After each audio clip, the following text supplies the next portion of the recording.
like a villain. That's cool. I heard Lauren swore.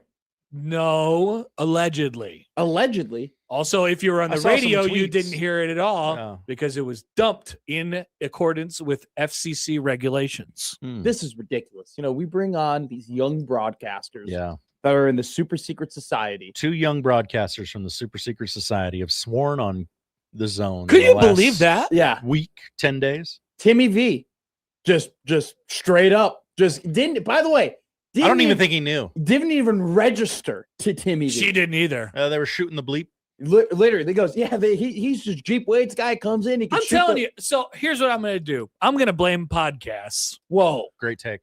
Okay. This is a very good take. Everybody's got podcasts, and they just say whatever the crap they want on there these days, and they have no filter whatsoever. I Remember swear all the people- time on a podcast. Remember, people used to say on a podcast, "Can I swear on here?" Yeah. And now they just Not do. anymore. Now They just do let it. it. They Now just they let wonder it if they rip. can swear on the radio. And the answer is no, apparently. You can't.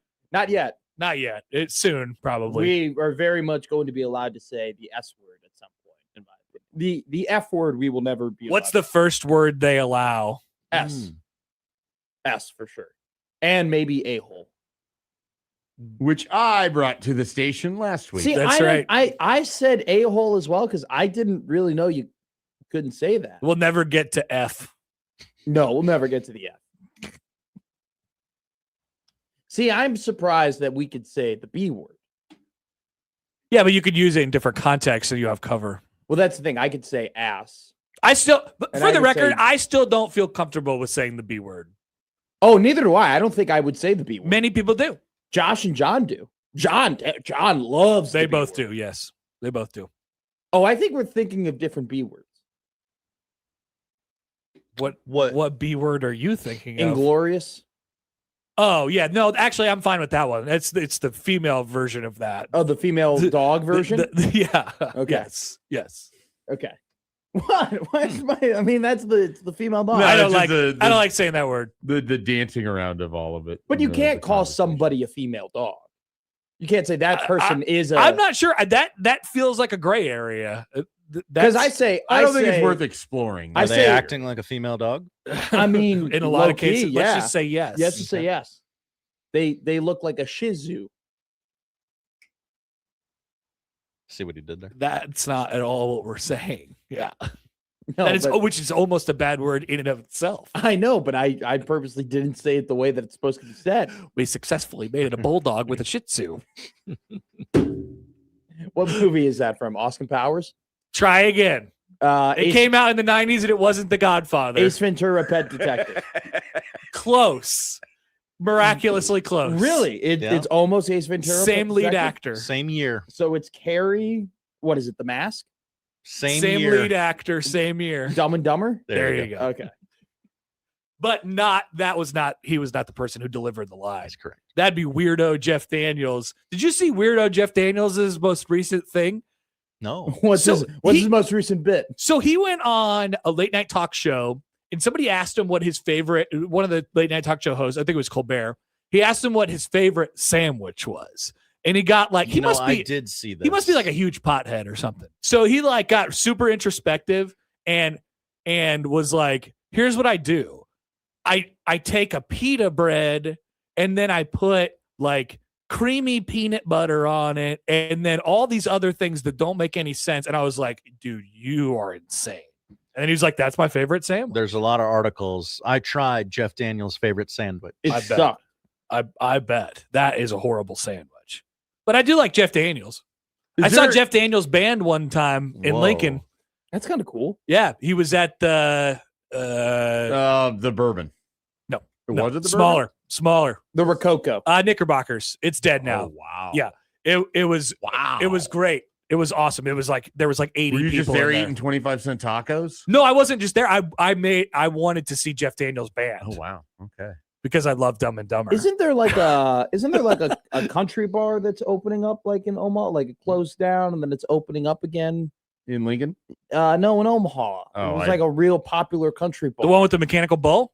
Maybe. Bushwhackers? Bushwhackers is closed? No, it was like Mhm. something guitar. It is? Guitars and Cadillacs. Oh, Guitars yeah. and Cadillacs is coming back. Yeah, Yeah. guitars and Cadillacs. So Yeah. going back to Jeff Daniels, is it possible Is it possible that he knows that we live in such an aggregation society? Yes. Oh. That he made up a sandwich to get morons to eat it so they would write about trying the sandwich? I'd say that's the Yeah. second most likely thing. Yeah. That would be actually. an incredible.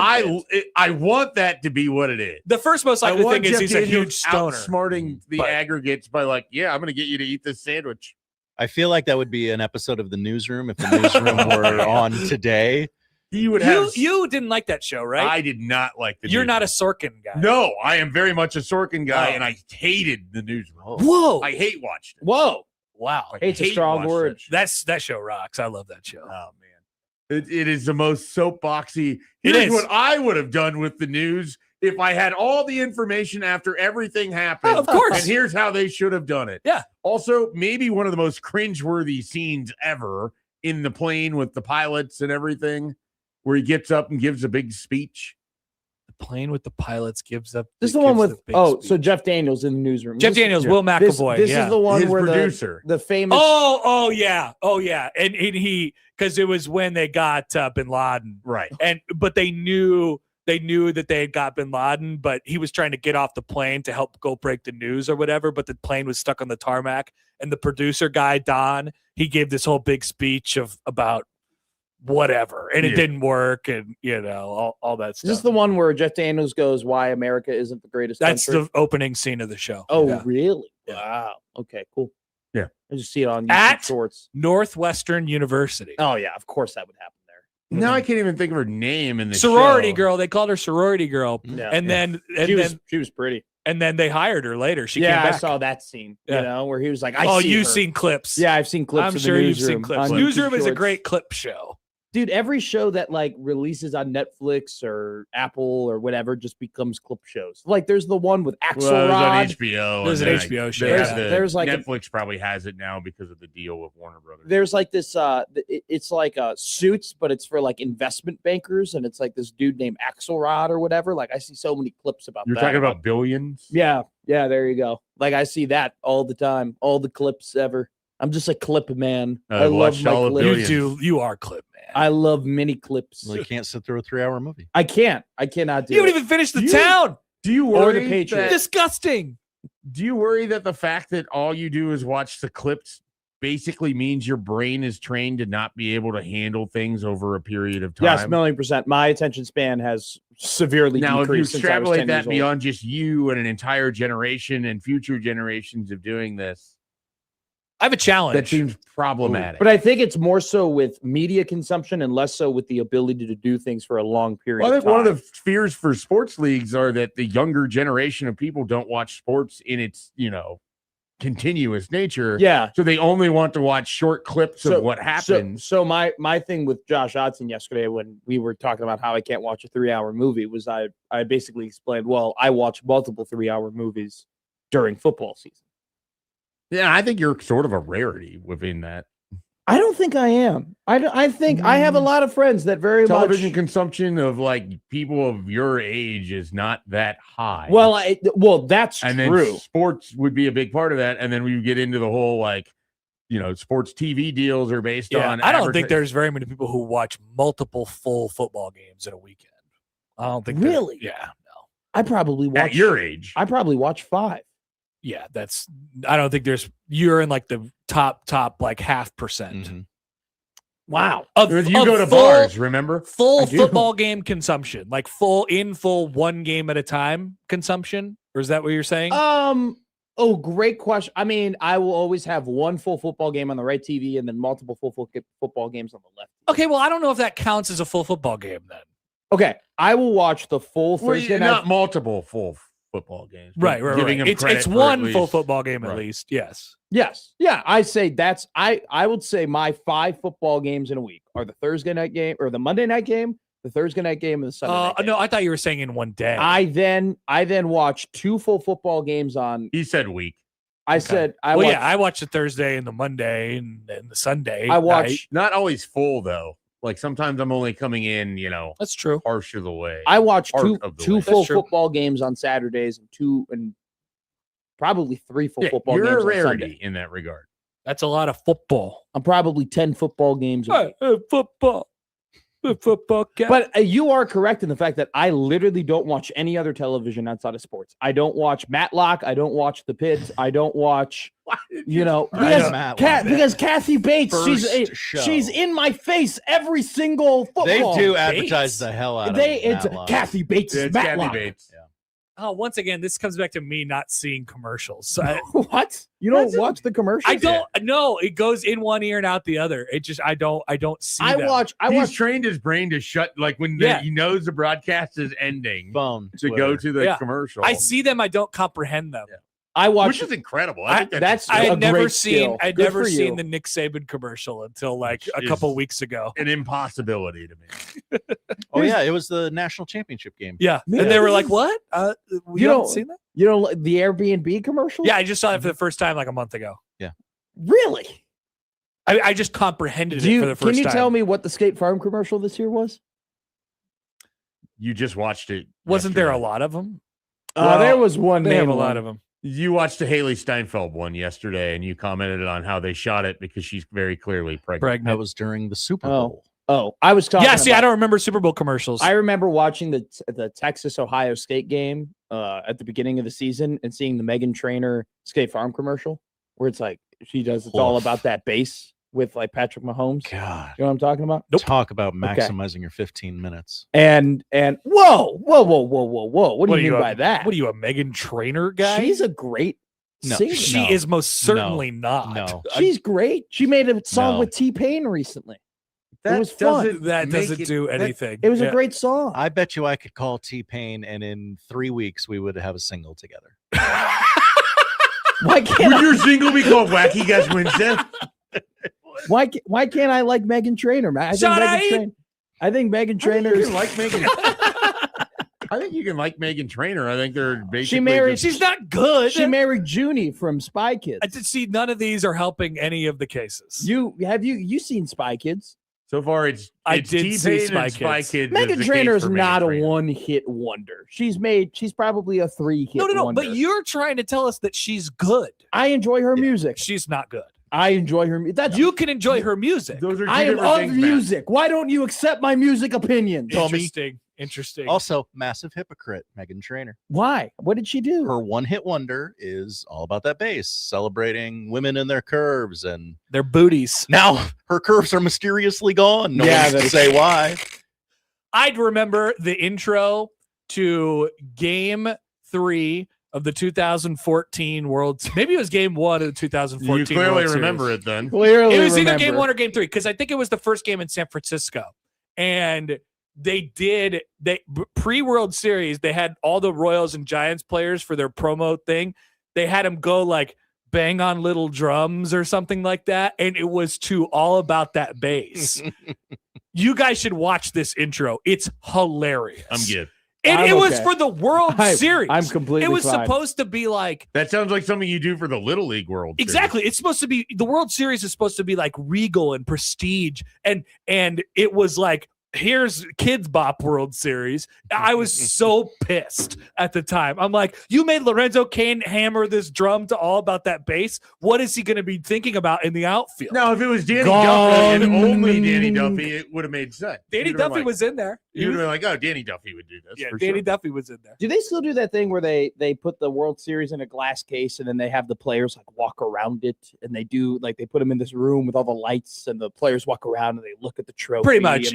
That's pretty much the idea. Laugh and they're like, oh my God, I want this thing. You know, it was a little much during Game 7 of the World Series. Sounds like such a video game thing. It doesn't seem like it would be real life. Yeah, it would Game not. 1, But they 2014. Nailed it. You remember this? So bad, Josh. I was furious. We go to commercial every single time. It's like Javi Baez is caressing this glass piece that has the World Series. Yeah, they rub up against it. Yeah, They're like, yeah. oh, it's so close. They're like, when that game went to the World Series, I went to James. So Josh is watching the Meghan Trainor 2000. I don't care for this, and I don't have the sound on. I'm so mad about it. Still, Yeah, this is literally that was my World Series. well, there's a lot of people who've got strong That Meghan was your Trainor World opinions. My Series? team was in the World Series. Schaefer, the World Series. And what happened the next Royals. I know, but like in hindsight, yes, they won and 14 was whatever. But they were in it, and it was the biggest stage, and they Meghan Trainor'd it. I was so mad. I was so mad. How about your lips are moving? That song sucks. Your lips are moving. Yeah, that song sucks. Why are you so Think committed to alone. convincing people who don't think that Meghan Trainor I'm is? not convinced. I'm not committed. to No. this. See, you do this It's thing. okay. Where Yeah, you backing off. Yeah. You're backing off. I didn't. I'm not. Meghan Trainor would not even be in my top 15. No, I'm not, you're no, right. no, that's not what we were saying. You were saying you liked her. You Yeah, said I she do. was good. You were defending it. and I then you was. said she was like. First, you said she was good. I didn't know that They there's yell so at many you. strong Meghan Trainor opinions. No, but didn't I know just that- don't want you to back off. Why are you backing off? Yeah, you're This is backing Meghan way off Trainor. now. Who cares? I don't give a damn. I don't give a rip. But you said you like. You said I like she her. I was like good. all about that bass, and I like your lips are But moving. you said she was good.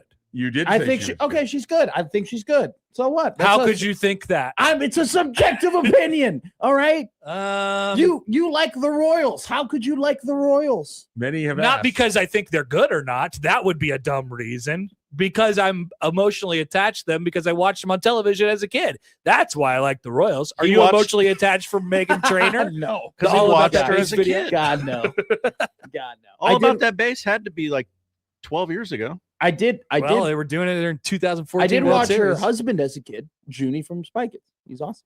Who's that? Her husband. Yeah, who is that? I don't know his name, but he was like This the has to be the record for the most time Spy Kids has been dude. mentioned. Spy Kids. on Wasn't my that the life. Shia LaBeouf situation? No, that was not Shia LaBeouf. He's in Spy is he- Kids. Shia LaBeouf wasn't in Spy Kids. No. Who was? No one knows. Uh, Machete, I think, was in it. Frankie Muniz. No, it was one. It was Shia LaBeouf, wasn't it? No, No. it was not. it's Antonio a kid, Banderas was in it. Banderas. It was a kid who admittedly looks like Shia LaBeouf. What's that kid's name? What's he? Daryl up Sabara. That's Meghan Trainor's to? husband. No kidding. Yeah. Wow. Say that name again. Antonio Bandana. Banderas. No, you No. said Nailed it. Banderas. I Banderas. don't know, man. Machete was in it too. Danny Trejo. Danny Trejo, dude. Danny Trejo was in a kid's cartoon my daughter was watching yesterday. I was like, what is going on? Was it Spy Makes Kids? great tacos, that Danny Trejo. What? Yeah. Schaefer loves Danny Trejo's tacos. Ian Very goes, good. Michael Severe loves Meghan Trainor. I believe I'm going to get a text from Michael Severe telling me how stupid I am for liking Meghan Yes, Trainor. I've Whoa. received correspondence that Michael Severe loves Meghan Trainor. I don't believe that for a second. I don't know what you guys are trying to say when you say that. Apparently, Ian and Michael argued on Twitter in public Oh. about Meghan Trainor one time. I don't recall this, but apparently it was a big thing. Whose side is everyone on? Is Ian on our side? Ian's on the non-Meghan Trainor Okay. side, I would assume. I'm not on any side. I like You're three You're on of the Michael's songs. side. Feels like You're on a Michael's side. We're I'm now, on Daryl's side. we're now 12 minutes into this because you chose Meghan Trainor's side. You did.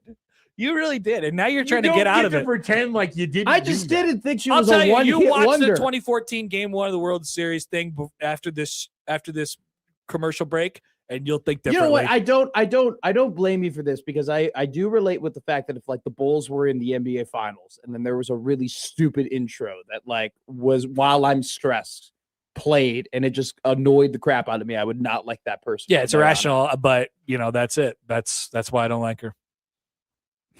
Tay goes, She kids bopped the World Series. She didn't.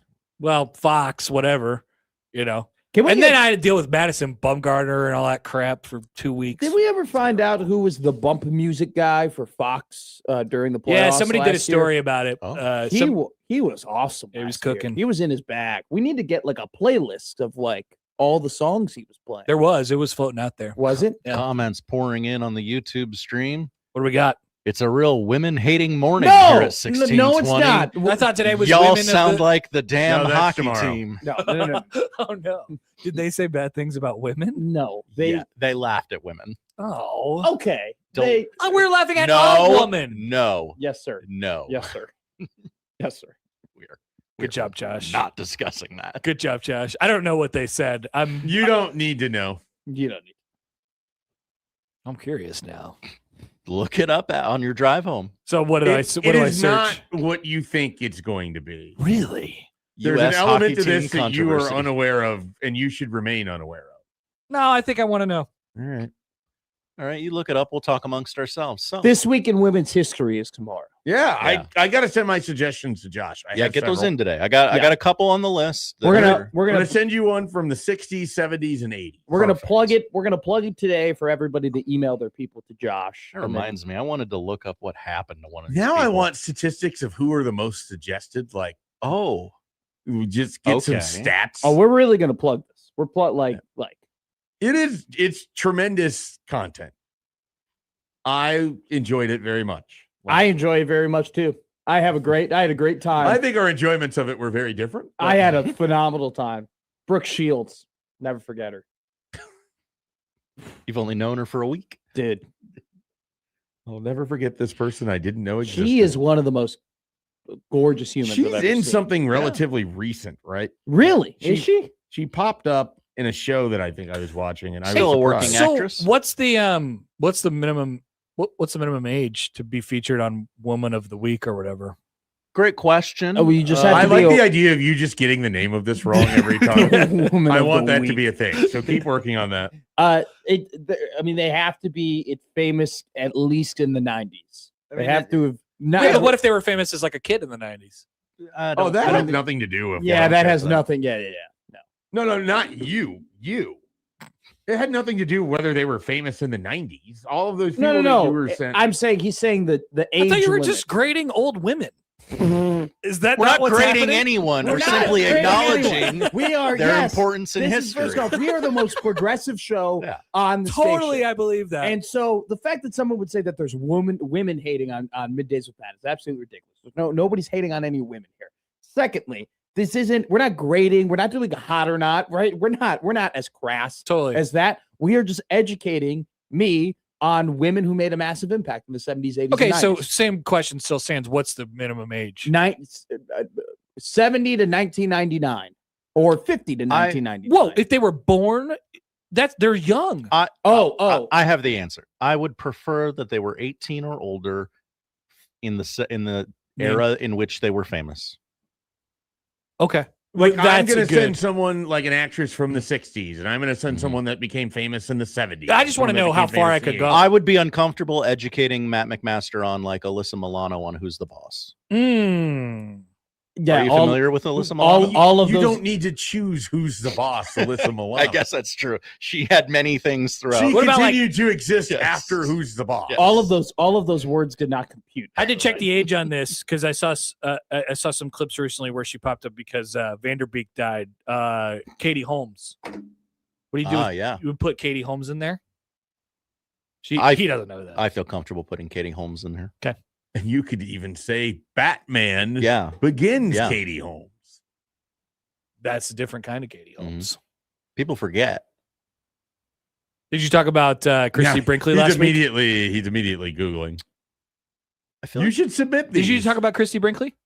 No, you didn't. They No? talked about Okay. Elle McPherson. Christy Brinkley looks exactly the same as she did in the 90s. I got to add her to the list. It's incredible. She's an important woman in history. Yes. Matt's just Googling away. Just think about her time in her marriage to Billy Joel. That's right. Oh, you We could weren't- just do Billy Joel Wise. Yeah, he wasn't He there. I wasn't think. there last time. Yeah, yeah. We're having deja vu of the conversation we were having yesterday, Yeah. but Josh wasn't there. I wasn't. I went home. Yeah, she's very accomplished. I was looking at Katie Holmes pictures now. Good eyes. But wait, you knew of Katie Holmes, yes? It doesn't appear so. No, You had seen Batman Begins, yes? doesn't appear so. It came out from- before he was born. He may have seen He probably clips. just skipped it and went straight to the Dark Knight Okay. because I've that's what seen people do. Batman Begins. It's been about 15 years. Is she Ra's al Ghul's daughter? Talia al Ghul? No. That's a wrong movie. She's That's correct. What's Batman Begins? she's It's Which the one is first that? of the trilogy. Yeah, that's what I thought. It's been a while since I've seen Batman. she's the lawyer Oh yes, when who was he- played by Maggie Gyllenhaal in The Dark Yes. Knight. Yes, Rachel when- Dawes. Yes. Doesn't work out for her, does it? Spoiler alerts for The Dark Knight. Yep, she got blown up. Sorry. Had to happen. What was that? 2006? Somewhere in that range? The Dark Knight was 2008 Eight? because Batman Begins was 2006. Yeah. Wow. And then Dark Knight Rises was what? 12? 12. 10? Was it 10? 10, 12. See, I was just making days. I do have to see Batman Begins again because I think am it a was very 12 big Batman because fan. It's been a Inception while. was 2010 and Christopher Nolan did. Dark Knight Rises was 12. There you go. That's And when then Brett Interstellar Maher was the 15, kicker. and then we just go on. I did have to see all the Batman movies on my own. I didn't see any of them in theaters. Like I had to like sit. You were down talking and about watch the new Batman movie. Yeah, no, not the one with Robert Pattinson. Oh no. That's not what I mean. Okay. Yeah. I kind of Yeah. like that one. I'm not gonna lie. I do. Never saw I it. love it. I think it's great. It's a mystery movie. It's a Oh detective. yeah, we've movie. talked about this before. Robert Pattinson is your Batman. No, my Batman is Christian Bale for sure. My Batman is Christian Bale. But I didn't see Christian Bale. My in Batman theaters. and winner of a fight against Bon Jovi Keaton. is Michael Keaton. Yeah, that's right. Technically, the first Batman I saw in theaters was Ben Affleck. People forget. Yeah, people should forget. I don't think it was that bad. Come on, give him a little. I thought he was It's decent. real rough around the edges. It's not. Well, that good. was the point. He was Much supposed like to Ben be. Affleck. He was supposed to be old man Bat. I don't think it was bad just simply because of Ben Affleck. It was just a bad movie. Mhm. Why'd you say that name? Why'd you say that name? I mean, that's how Bale did it. No, but the fact that like the whole movie was leading up to Batman killing. You're garbage. You kill for money. Okay, that's different because the whole. That's what movie- he said. But the whole movie led up to Batman being in that moment, being able to kill Superman for all of these reasons. Like we spent almost 2 hours leading up to that moment just for Clark to be like Martha, and oh my God, their mothers had the same name, and that stopped them. That was a little ridiculous. See, we make fun of men too. That's right. That was just stupid. Take note, listeners. Literally, Batman has been talking about the entire damn movie about how he has to kill this alien to protect everybody but their moms have the same name, so Well, he it's just quite stops killing them. it's quite Quite the the coincidence. conundrum, isn't it? I don't think it is at all. I'd be like, So you'd have your sights set on this person. You're like, I'm going to kill this person. Then you found out it was actually your brother.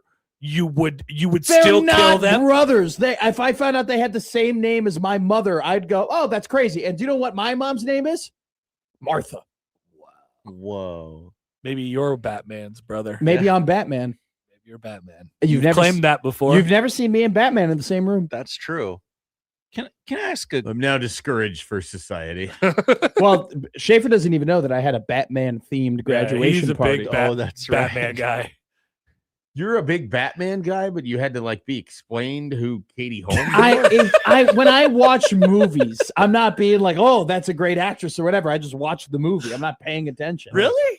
I'm not really curious of who's in the movie if I don't immediately recognize She them. was married to, and some would say held hostage by Tom Cruise. Do you know who Tom Cruise is? I've seen some of his movies. Yeah. Okay. I have Okay. to see like four There of was your a part movies. of me that's like, if I ask this question, there's a real chance he might say no. There's a more than 0% chance Well, you might say no. Well, I think that percentage goes up exponentially with actresses, Well- unfortunately, which is why we have Whoa. this week in women's history. Well, Educational. let's do it this way. Very educational. Which Tom Cruise movies have you seen? Interesting question. Mission Mummy? Impossible. Okay. The Firm, great movie. Cocktail, great movie. Vanilla Sky. Okay. You like Penelope Cruz in it, who he doesn't know exists. No. She's got the Maybelline commercial. She's got like the moisturizer commercial. Unbelievable. That is unbelievable. I've seen A Few Good Men. Okay. Okay. Top Gun Maverick. You've seen Tom Cruise. That's enough Tom Sure. Cruise. I know. movies. I've seen a lot of the Tom. Yeah. I don't know why my. So I when, didn't- I didn't know we if you ask were you the gonna say- question of like, do you know who Tom Cruise is? You say absolutely yes. Yeah, I've seen a lot of his movies. I have thought to you were going to see- say like Maverick and Yeah. the No. most recent Mission Impossible. No, I've seen. The Firm is great. What's the Paul Thomas Anderson movie where he's a self-help Magnolia. guru? Like if Matt had just I only know him from Magnolia. Oh, the guy How- from Magnolia.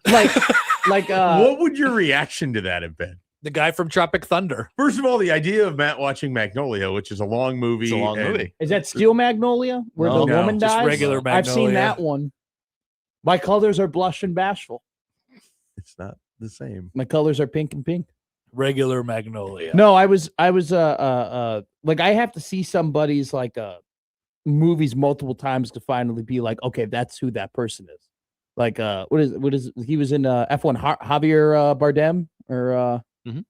I was like, I watched Dune. I watched 2 Dune movies and F1, and I go, who is that guy? This guy keeps popping up in my life. And then you decided you were a Javier Bardem guy. I got Javier Bardem, if you will. I have the tenets of a game that I would like to play at some point, but we're probably at the end of the crossover. Well, we so are I don't at the need end of to the introduce crossover. But do you have concepts of a plan? Yeah, it's basically I'm going to give you names of very well-known actors, and you're going to tell me the first movie that comes to mind, and I'm going to be blown away by it every time. Let's just do it one right here. Well, I think I'd like to I play. think Connor should play too. I'd like to play. Yeah. Mine would be funny probably because I've I a don't- I very think let's specific save this then subset of for movies. another time. Okay, Yeah. we'll do this tomorrow. No, I It wanted doesn't to have give to me be tomorrow. do me one round. Do one round. One Let's round. do A one practice round. round. A One round. practice round. He's going to do All one.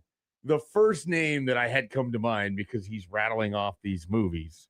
We'll just go with a very easy one. Lots of options. Denzel Washington. Well, no, Fences. mine is funny. Fences. Well, I was really surprised that you didn't take flight, but training day and Okay, then yeah. and then flight. Why do I have to like you? I don't have to like you. Love that scene from Fences. What's your first Denzel Yeah. movie? I love the scene where he's berating his son. Yeah, I don't know because because he owes me. I'll tell you what. For a long time, I obviously was thinking about all of his movies when I asked that question, so I don't know what the Okay. first would be. I didn't see Training Day for like an absurdly long time in my life, and for a while for me, it was John Q. I love John Q. I was going to say John Q is. I love that movie when I was younger. for John sure. Q rocks. Yeah. I loved a lot of his movies. Man on Fire. John Q? And then obviously you get the John Q. Yeah. Remember the Titans. His son has to have a heart surgery, but he can't pay for it, so he takes the whole hospital hostage. It's a very good movie. Yeah. Great cable think- movie. is it You based on, like? a I feel like you like hostage movies. probably. I like describing movies in an overly simplistic way. That's one of my favorite things And to then do. you use Actually, then you ever. use Now that complicated could be words to its own describe bit. television. Happer movie descriptions. We used to do that, Josh. We Oh yeah, we used to have Happer describe it and then Yeah. read the Google description. yeah. They were different. I like that. Alrighty, that's the crossover. Powered by Everlevel Concrete Repair and Omaha at everlevelconcrete.com. Middays with Matt. Coming up next.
I need your help. I can't tell you what it is. You can never ask me about it later, and we're gonna hurt some people. Whose car are we gonna take? I have a lot of things I want to get off my chest. That's an absolutely horse crap call. Make room for Daddy! But they are who we thought they were, and we let them off the hook. Chicago is.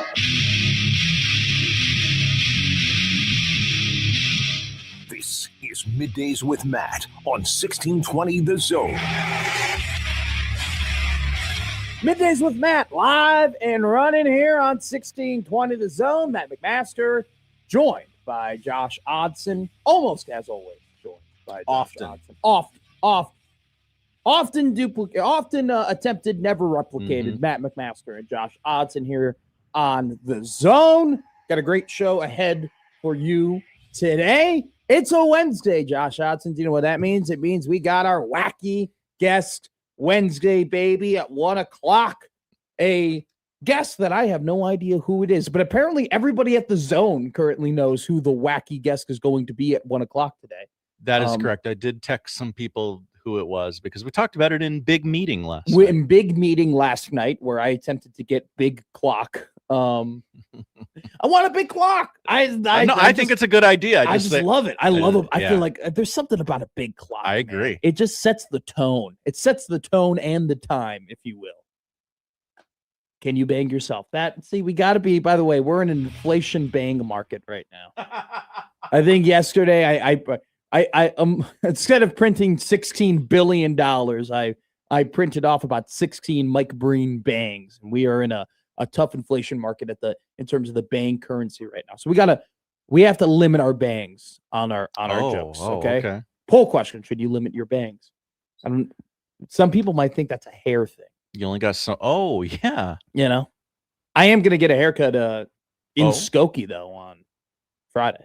So a Skokie cut. You know what? I have a barber back in Skokie, but I don't have a barber here in Omaha that I would like to go to. You've been frantically searching for one. I haven't. Over the last year. I've put out a cry for help to find a barber that I might like. Nobody will help this man. Nobody will help me. Nobody will guide me to get beautiful hair, which I'm going to need because it is dating season, as everybody knows. But it is Wacky Guest Wednesday. So at 1 o'clock, we will have a random guest. Everybody who seems like a lot of people know. I've asked them, I go, what is it a good one? And they've all said to me, yes, it is a great one. Connor Happer called it a great one. Wow. Will it be the great one? Will it be The Rock joining us here on Middays with Matt? You never know who might show up on Wacky Guest Wednesday. How many former WWE champions can we get to join us on Wacky Currently Guest one. Wednesday? Yeah. Currently we're up to one. We've had as many supernovas as we've had WWE champions. We've had as many Guinness Book of World Record holders as we've had WWE champions. We've had as many presidents of Notre Dame College Prep as we've had WWE champions. That's true. So we will have that at 1 o'clock. Big night of hoops in the state of Nebraska. Nebraska takes on Maryland tonight at Pinnacle Bank Arena. Josh, is it a trap game? See, now I think we're kind of at the point where every game's a trap game. You and everyone else are calling every game a trap game. Just, I don't know if it's to be right on the back end or just to, like, if it's close, you can say, "Oh, I warned you guys," or what we're doing. Wait. I called Rutgers a trap game. Okay. Called Minnesota a trap game. Okay, that was almost correct.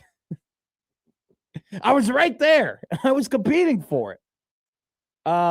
I asked the question. I haven't declared it a trap game. I'm just asking the question. Is it a trap game? Because that's where we're at with Nebraska basketball in terms of the fact that they are so good that they are playing many teams that they shouldn't lose to. And then so you kind of put yourself in a mental pretzel trying to think, will this be the night that they have a letdown against a lesser opponent? Because it hasn't happened this year. If Nebraska basketball has done one thing consistently this season is when they've played bad teams, they have showed up and they have stepped up to the plate and played good basketball. Unlike Indiana last night, who had a quad 3 loss against Northwestern, against the Cats. Idiots. Baby. Yeah. Tucker, don't try and draw foul at the 3-point line. When you're down 3, just take a quality shot. Tucker DeVries. big win for the Cats. Not that it does anything for them. It actually hurts Indiana way more than it would ever help Northwestern. So we'll talk about that. We got a decent night of hoops. Big game in the Big East.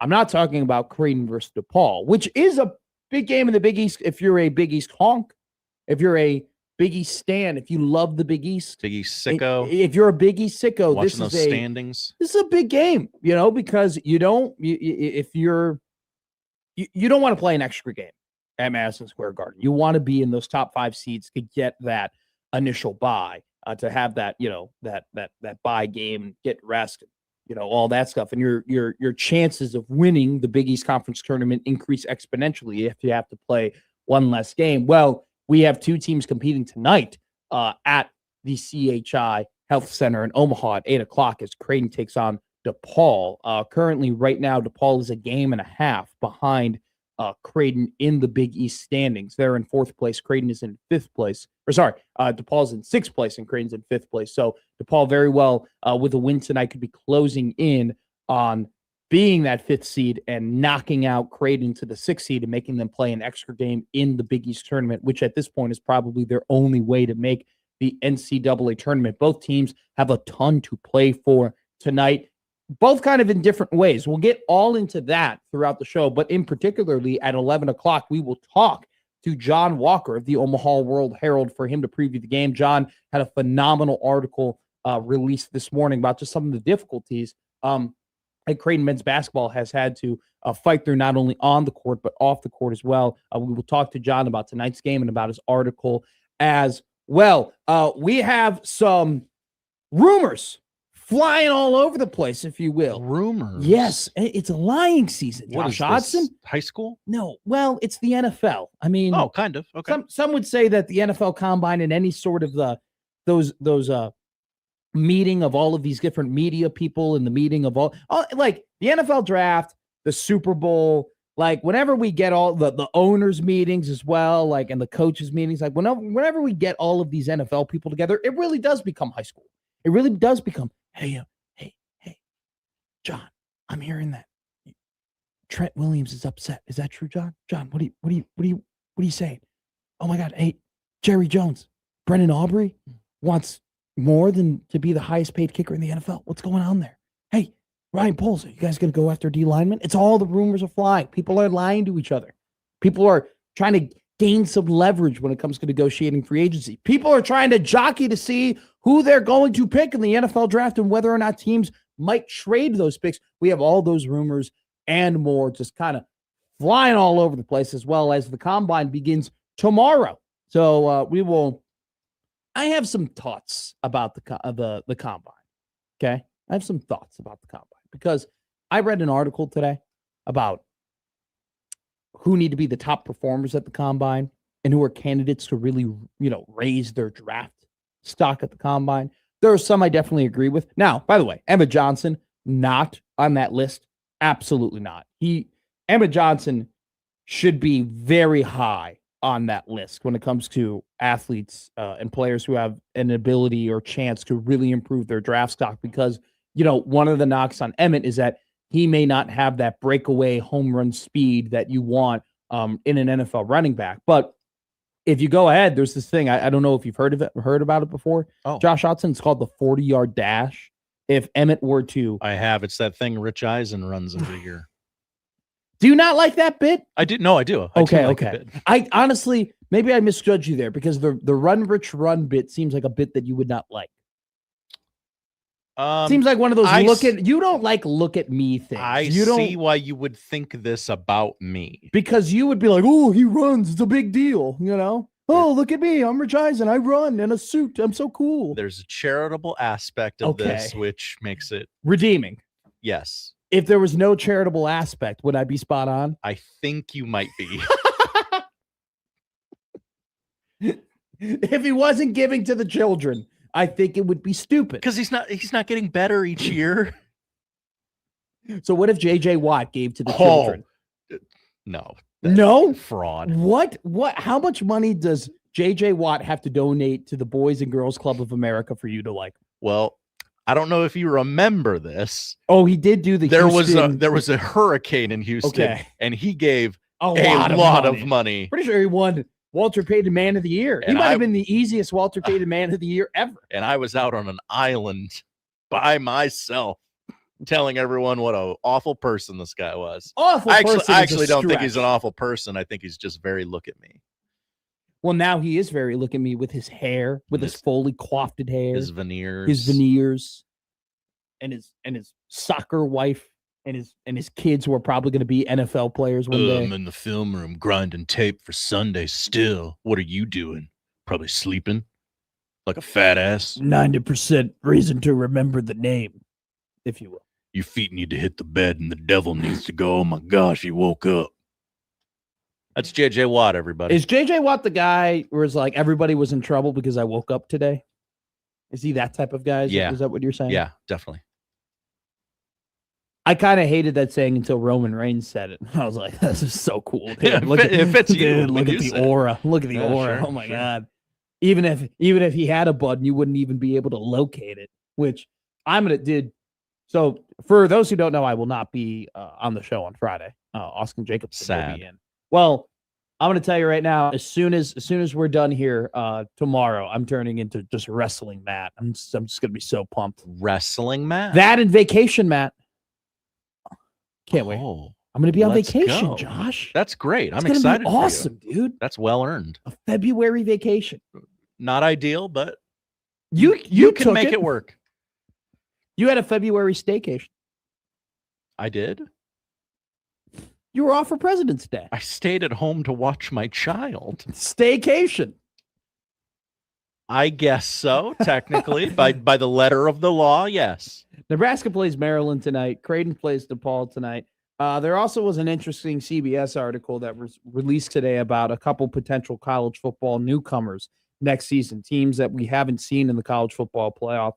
Maybe they can make their first appearances and why it would be big for their programs and their coaches. Spoiler alert, Nebraska is not on the list. Is this a list that they should be on in year 4 of Matt Rule?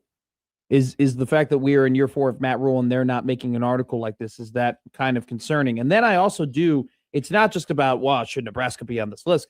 There's actually some really interesting teams on this list. And I think that whoever wrote this article on CBS, they knew what they were doing because there's a lot of very interesting storylines. Also, too, I read this article and I think I'm leaning toward a future. I think Matt McFuture is leaning a certain way after. You got to tell us. Come on. I will tell you. Okay. Later in the show, Josh. It's called a tease. That's a professional broadcast tease. Look at that, man. Are you kidding me? It's like somebody's mentoring me. That Michael Severe is a saint, I tell you what. Do you know what Michael Severe would say? He'd say, you know what? You need a big clock to make sure that you're on time. He would want a big clock. Is Michael Severe a big clock guy? Okay. So much for we're not doing poll questions on this show. But we really hammer it home poll question Thursday. Tomorrow is going to be a day. Tomorrow is going to be such a day. And then we're going to read them all. Thursday's the only day we read the poll question. So we got a good show for you today. Nebraska versus Maryland. DePaul versus Creighton. Nebraska football. Should they be in an article talking about newcomers in college football? Is it kind of an indictment on the fact that they're not somebody that the national media looks at as a team that can make a run, a surprise run, and be one of the newcomers of the college football playoff? Is that a place that Nebraska should be at? On top of that, Brett Maher talks for the first time today, the special teams coordinator for Nebraska. Who would have thought in 2023 that he would be the special teams coordinator of Nebraska? But we will be keeping an update on some of the quotes that Brett will drop. We will also talk about Troy Dannen. He was on the radio yesterday, revealed a ton about what's to come in Nebraska athletics, along with the announcement of the new flag football coach. Flag football coming to the University of Nebraska, women's flag football in particularly coming to the University of Nebraska in 2028. That will go ahead. The head coach of that team will be announced in 24 to 48 hours. That began yesterday. Whoa. So we might have that announcement either Thursday, or that announcement might be saved for when Austin is here. So you guys can have a little bit of breaking news. We will go wall to wall with this hire. I don't know, man. I'm telling you right now, I think women's flag football at the University of Nebraska is going to have a lot of legs. I actually agree. I think a lot of people are going to be very interested.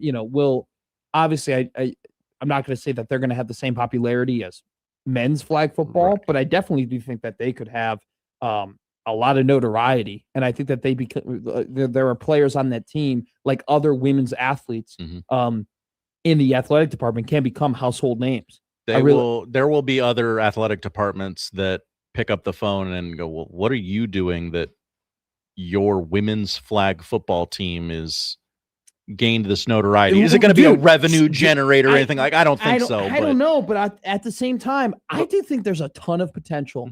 I think there's a ton of potential for women's flag football, especially in the state of Nebraska. And I think if they execute it correctly and they hire the right coach and they have the right buy-in and they invest in it, and I'm not just saying invest in it from a player's perspective, invest in it from a marketing perspective, invest in it from a promotions perspective, invest in it from a, hey, this is important to us, this is why it should be important to you, because the sport is there. The sport is there. And so I think it's got a ton of potential. Big announcement coming in the next 24 to 48 hours for Nebraska women's flag football. So talk about all that and more. Talk about the 2028 Olympics basketball team potentially as well. Could 2028 be the year that the USA doesn't get the gold? Be the first time in since 2004? The Serbians going to beat us? The French? Bingo. The French. They got a good team. They've got an alien. They have him, and they have the Tony Parker ain't walking through that door. They got a lot. They got some pretty good players. French. Fourth quarter saying, why the F Batum in a battle of wills, you're betting on the French. I'm not betting on the French. I am telling you, though, it took a Herculean performance from one of the greatest point guards of all time to beat that team. And he's probably not going to be playing Steph Curry on the USA Olympic team in 2028. That's probably not going to be happening. LeBron James probably not going to be playing on that team. Kevin Durant probably not going to be playing on that team. He said he wants to. He said he would like to, but of course, you got to make it there. 2 years is a long time for him. Yeah, he's old. Yeah. They're all old. They're old men. LeBron James is bald now, like officially bald. I mean, I watched his game. Who did they play the other day? I was with a buddy. It was after the Minnesota game. I don't know. They were they were playing the Clippers. It was Clippers-Lakers. And first off, he looked old from a playing perspective. Like, it was like, I watched him, I was like, ooh, like, he's not bad by any means, but it's just not, what crisp. They massacred my boy is essentially what I was saying. You get that. I was like, I've abandoned my child. I mean, it's one of those things where it's like, this isn't the man I used to know. And then he is fully bald. It was quite shocking. Quite shocking to watch an athlete you've seen have hair his entire career, just straight. Entire career. Okay, for a lot of his career. Yeah. For a lot of his career.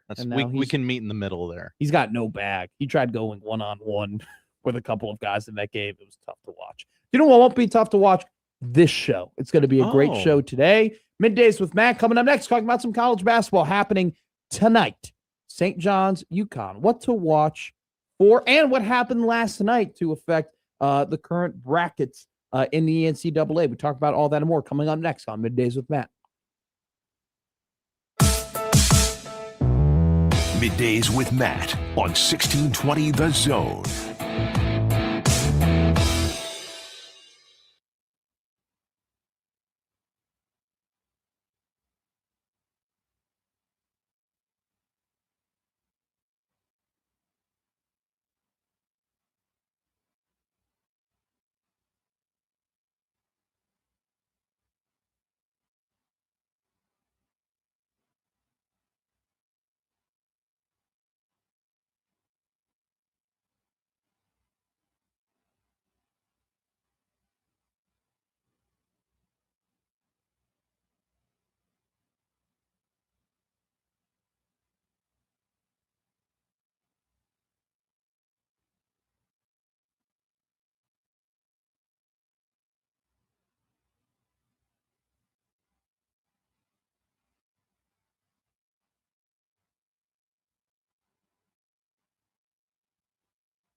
Now, back to Middays with Matt on 1620 The Zone.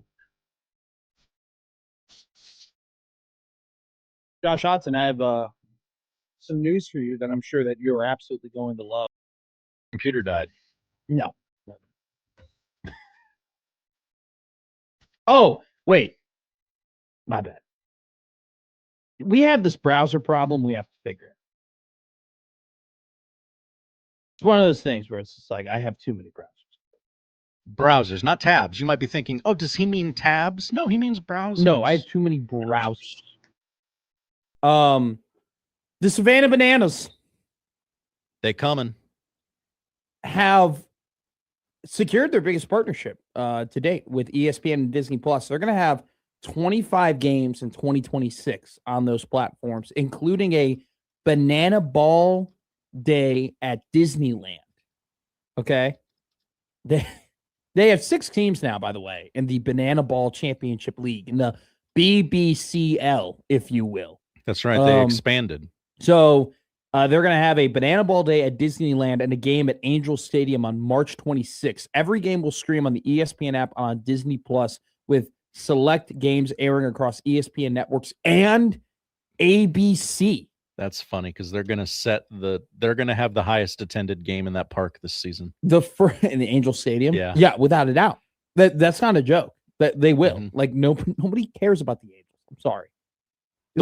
The Rockies. Yeah, I'm sorry. Yesterday on the spring training Rockies Angels game, the Rockies broadcasters were making fun of the Angels roster. It's bad. Think about that. By the way, the Angels have got to be, if we were to rank like the most failing franchises from 2010 to now, I think the Los Angeles Angels have to be on the top of the list.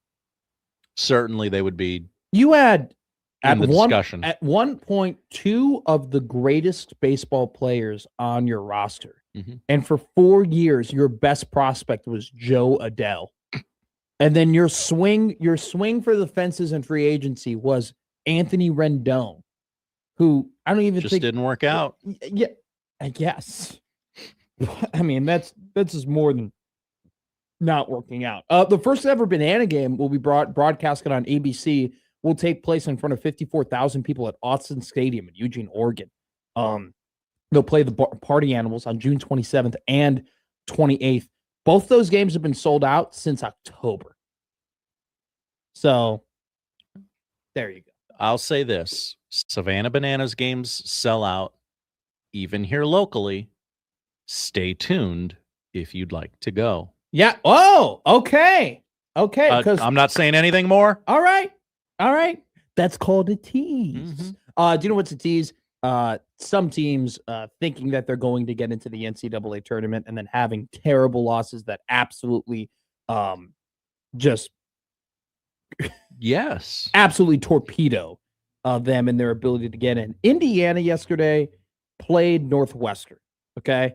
Northwestern is a terrible team. Northwestern, it's one of not only the worst basketball teams I've seen in the Big Ten, it's one of the worst Northwestern basketball teams I've seen. That's Matt McMaster. Okay. Saying they are terrible. They are not good. And Indiana is a team that is on the 11 seed line. Like, they are very much battling with Missouri and Santa Clara and UCLA and Auburn and A&M and Georgia to get into the NCAA tournament. And they had Northwestern at home yesterday.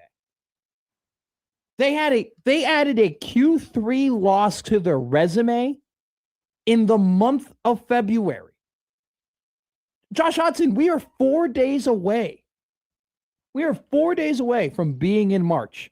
In Indiana, added a Q3 loss. It's ridiculous. And on top of that, they're now 40th in the net ranking. 40th. Not where you want to be. Not where you want to be. So, absolutely terrible loss for Indiana yesterday. That's not going to help their bracket matrix at all in terms of getting into the NCAA tournament. We're obviously, I mean, D-Rock, a very good coach. He's going to have success at Indiana, in his career. And Tucker, definitely one of the better teams. But yeah, and it tough loss. Actually, see, these people on Twitter. So I saw on Twitter it was a Q3 loss. Okay, it's not. It's not a Q3 loss. It's not. It's a Q2 loss. Q2. Yeah, because Northwestern's ranked 69. That's worse. Nice. That's worse. No, Q3 is terrible. Q2 is. I mean, still not good. But see, this is why you don't trust Twitter, because Twitter just starts like tweeting all these things and doing all these things. It's like, what are you? A lot of idiots out there. A lot of idiots out there on Twitter. So it's a Q2 loss.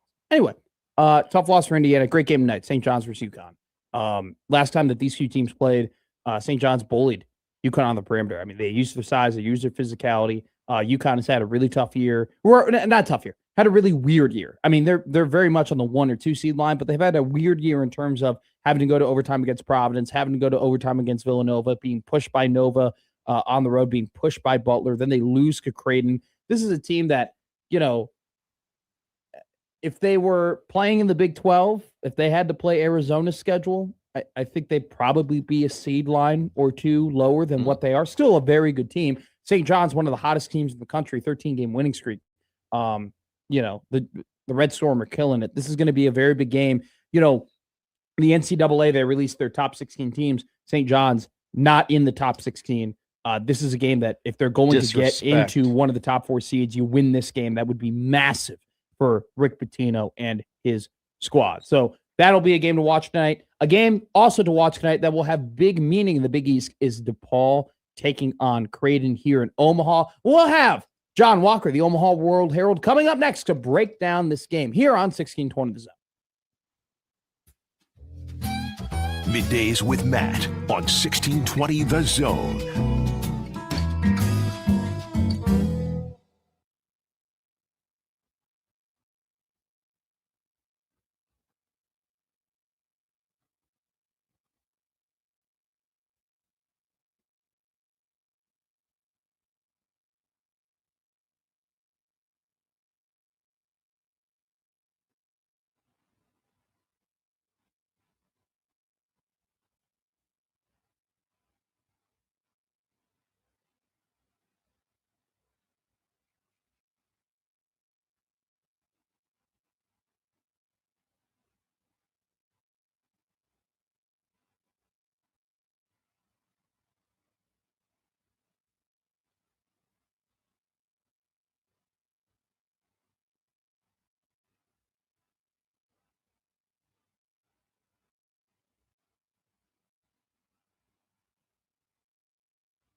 Now back to Middays with Matt on 1620 The Zone.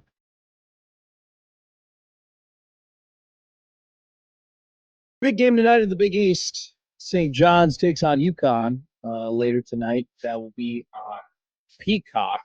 But another big game in the Big East, if you're following the standings and what it might mean for the Big East tournament, is going to happen here in the Metro tonight, also on Peacock, but more importantly, also on 1620 The Zone. The DePaul Blue Demons travel to Omaha to take on the Creighton Blue Jays. One man that will be in the building for that game tonight from the Omaha World Herald, it's Mr. John Walker. Whiskey, how you doing, my friend? What's up? What's up? Yeah, those two big games are not alike. Not all big games are created equal, and tonight certainly will not be. But John, you're the beat writer. You're the beat writer for the OWH. You're supposed to hype up this game. You're supposed to be Paul Heyman to Brock Lesnar. You're supposed to, really get people interested. I would much rather be covered. I would much rather Creighton be in a position where tonight's game is for first place in the Big East. But that's not where we're at, right? So no, if you want me to hype up tonight's game, go read 900 words in the Omaha World Herald about it. No, I mean it's important. Of course, it's important. We're down to the nitty gritty. Creighton's big goal is to, over the final 3 regular season games, build the momentum so that they can go to New York with some of it and try to pull off the improbable and finally win the Big East tournament. Because as we know, Matt, that is this team's only path to a 6th straight March Madness appearance. So it's huge. It's huge. And as Greg McDermott pointed out Monday, it won't really make that much of a difference on what jersey you wear in the first round. But the Jays are still trying to be the 4 seed instead of the 5 seed. And in a win tonight over DePaul would go a long, long way toward Creighton clinching one of the top 5 seeds and thus a first round bye in the Big East tournament. So it's important, just not as important as what's going to go on in Hartford, Connecticut tonight. John Walker of the Omaha World Herald, like you just mentioned, you published an article earlier this morning where you're right. I mean, a lot of the kind of the base of the article was that, yes, this is, the worst season that Creighton has had since the 2014-2015 season, but yet there still is plenty of motivation. And this team still has goals and aspirations. And one of those goals and aspirations to be one of the top 5 seeds in the Big East tournament. But I'll ask you, who do you think has more to play for, Creighton or DePaul? Because I'll give you this stat real quick before you answer the question. If DePaul were to win tonight, it would be the first time since 2019 that they would have 7 wins in the Big East. It would also be the 3rd time since joining the Big East in 2005 that they have 7 wins in Big East play. It would be an incredible marker for Chris Holtman to say, hey, look, we've had 7 wins and we've been in Creighton twice in our 2nd season here in Chicago. Who has more to play for tonight, DePaul or Creighton? I would still say it's Creighton, and that's not a knock on DePaul, but the fact of the matter is nobody expected DePaul to get to 7 wins this year.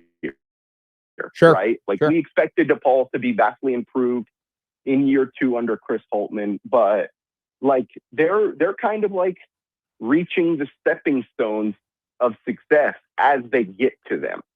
I don't know. Maybe I'm not in Chicago. Maybe internally that was their goal. Hey, let's get the most Big East wins we've had in a while. Maybe, right? Sure. And even if that was the case, DePaul still has 3 games after this. So they have 3 more opportunities to reach that 7-win mark. And obviously they're still playing to pass that even. Can they get to 8? Yeah. Well, who knows, right?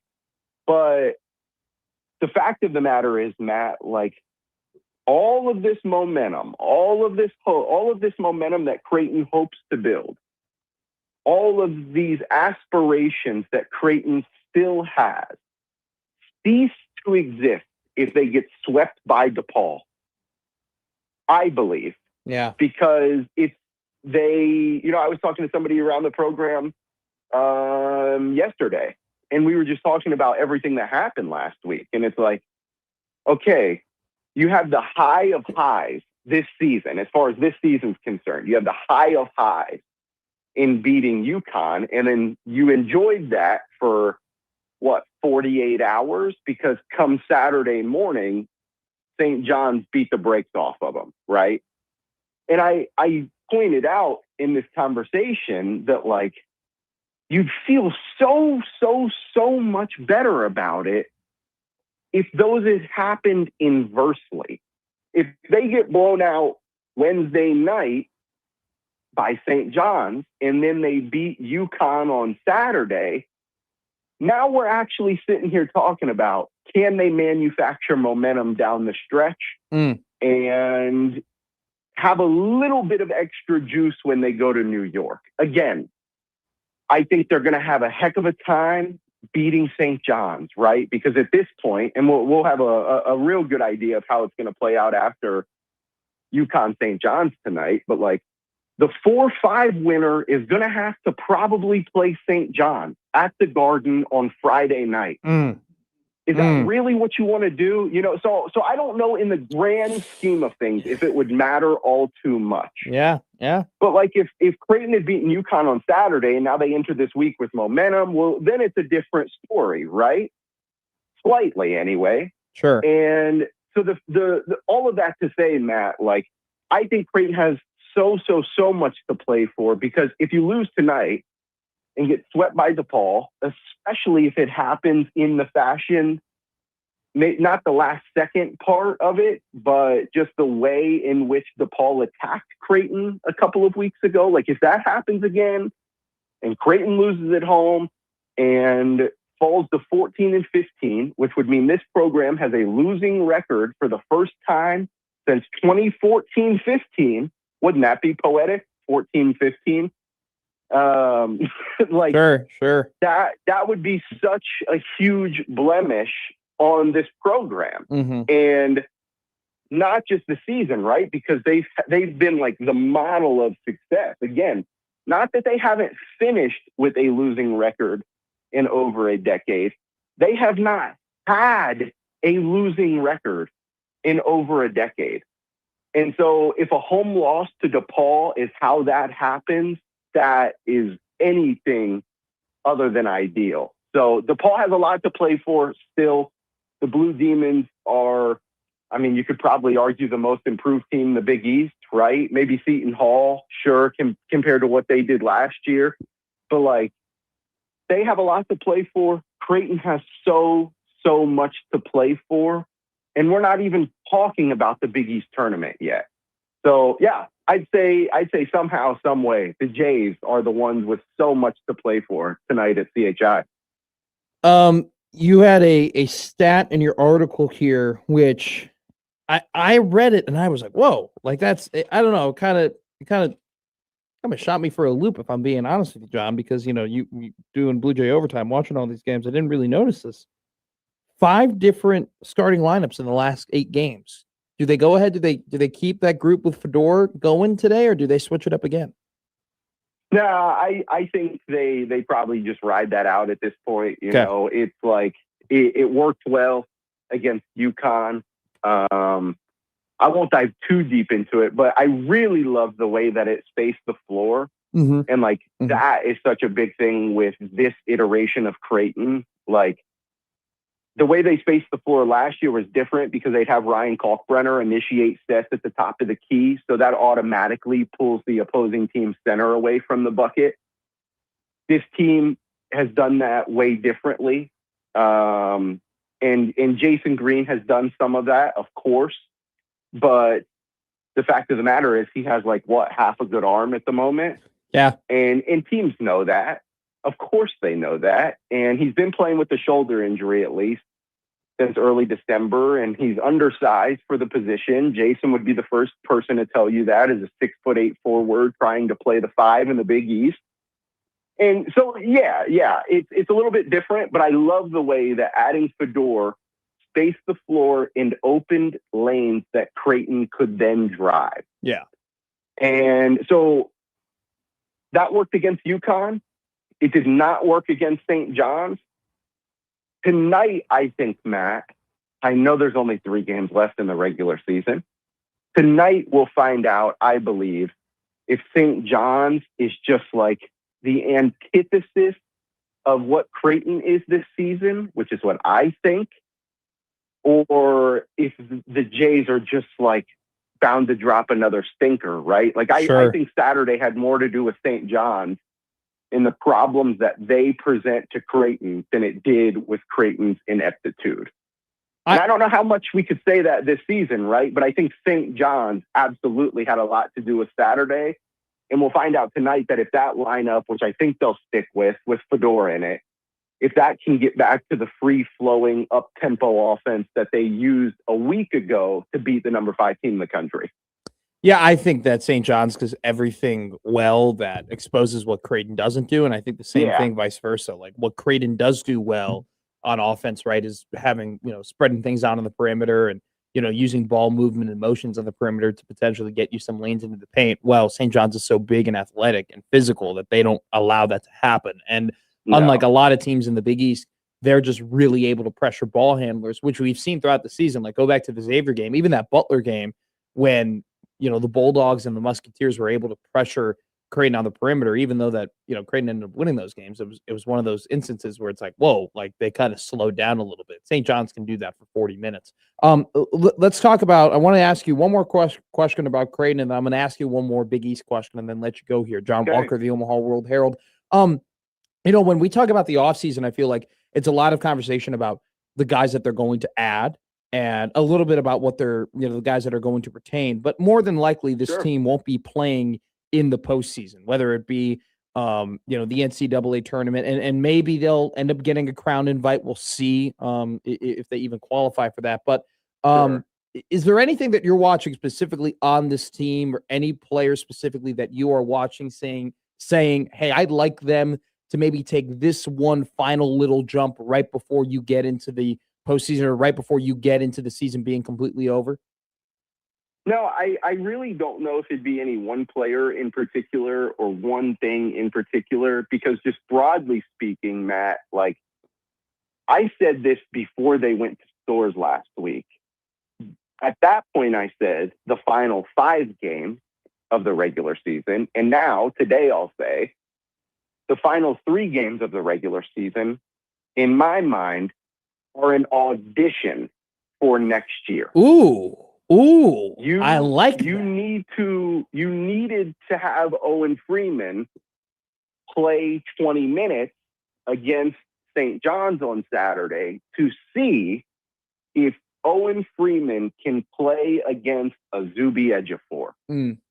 Regardless of how it went, with this season being where it is, you needed to see for next year if Owen Freeman could hang with that kind of caliber center. Now, obviously, like Zuby Ejiofor's are like few and far between, right? Like there's a reason he's so effective, and you don't find Zuby Ejiofor's everywhere. But you just with what Creighton wants to be, with where Creighton wants to go, you need to see what these guys can do. Another one, like, is Fedor Zugic, right? Like his role was in flux all year.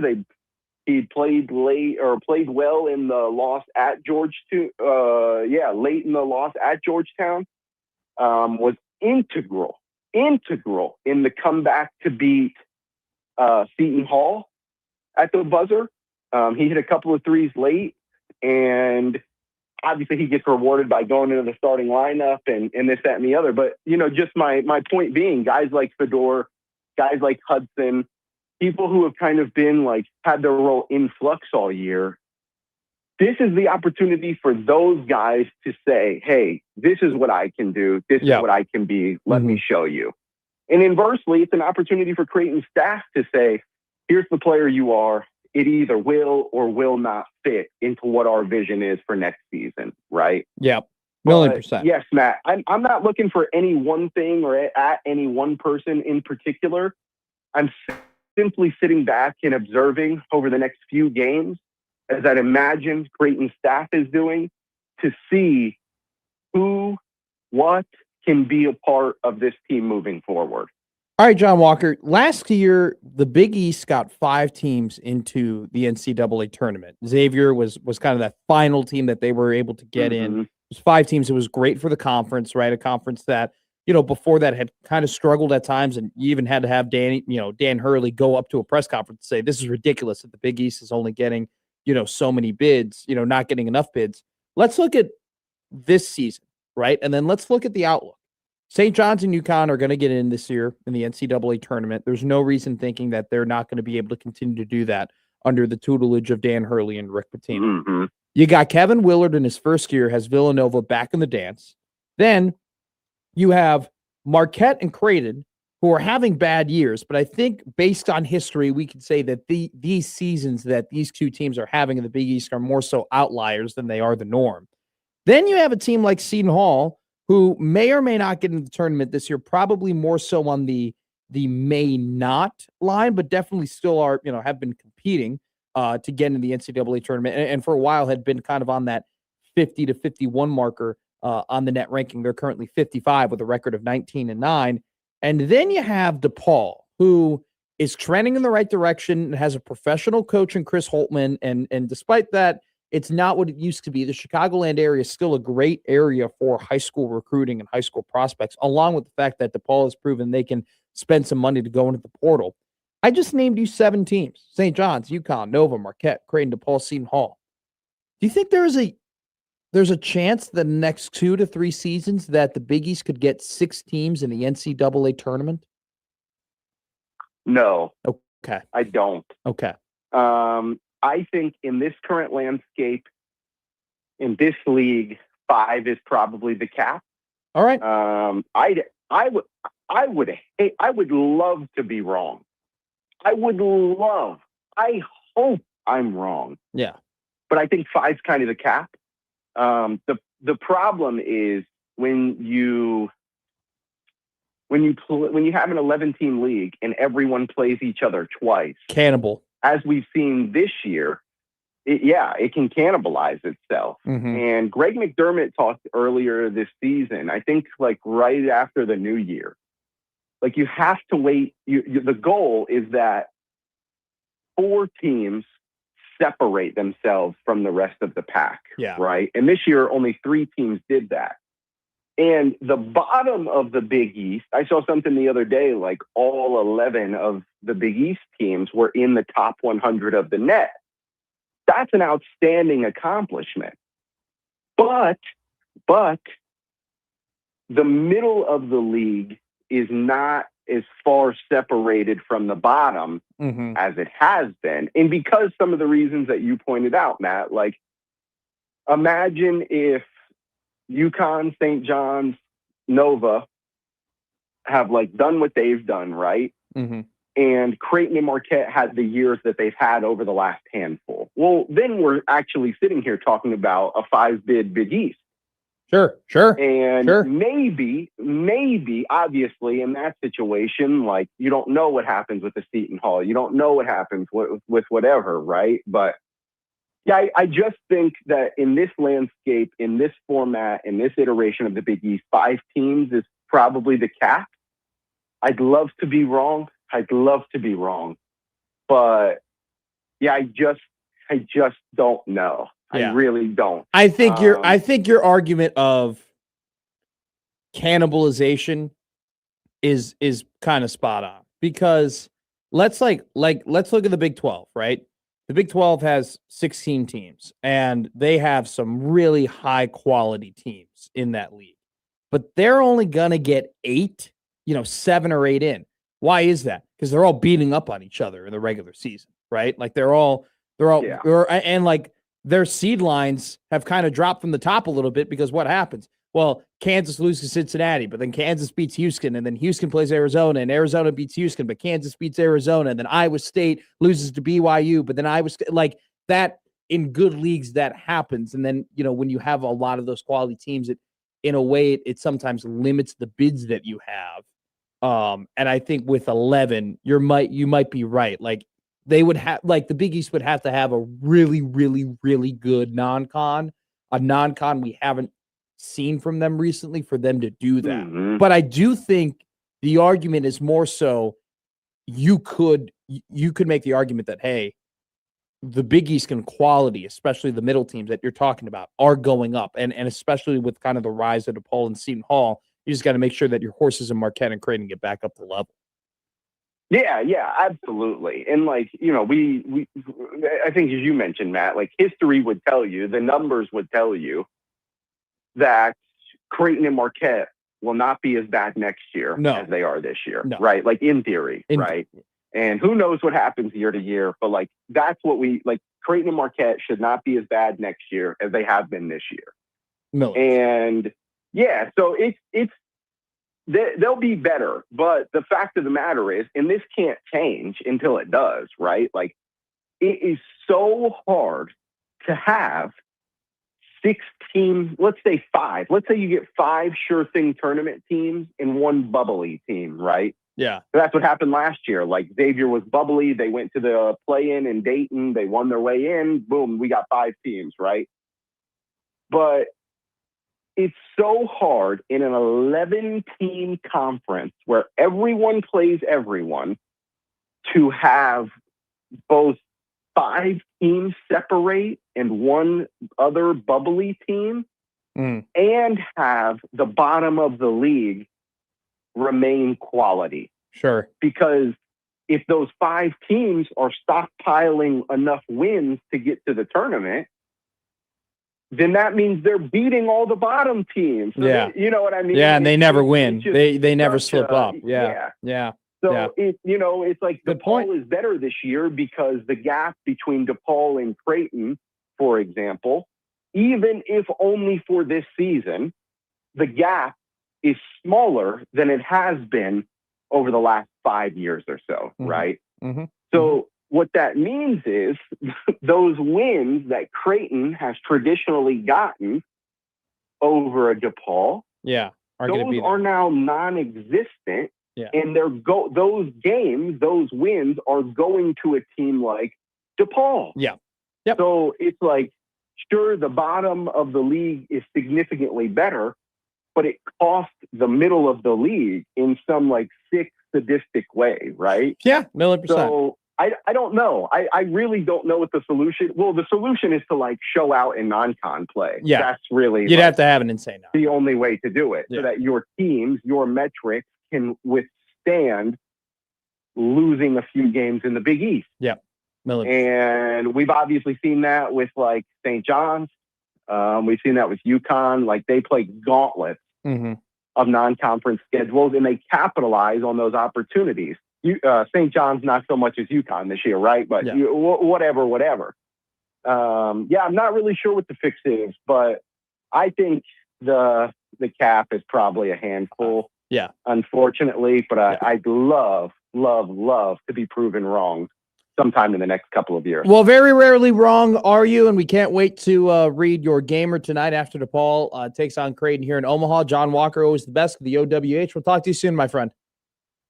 Thanks, Matt. Talk to you next week. Talk to you next week, indeed. John Walker, we talked about Creighton men's basketball taking on DePaul. Coming up next, Nebraska men's basketball takes on Maryland. What to watch for tonight in that one. And we have a little more local action in terms of college basketball that we'll get to as well. All of that and more here on Middays with Matt on 1620 The Zone.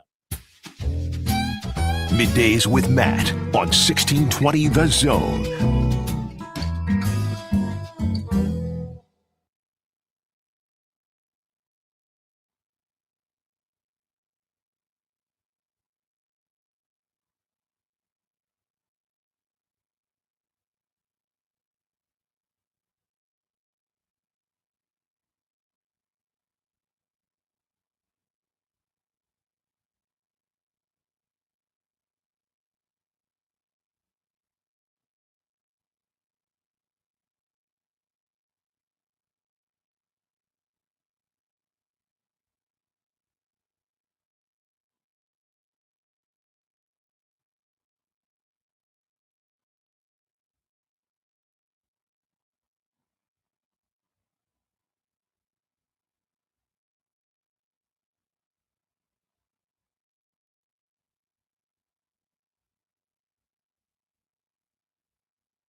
Now back to Middays with Matt on 1620 The Zone.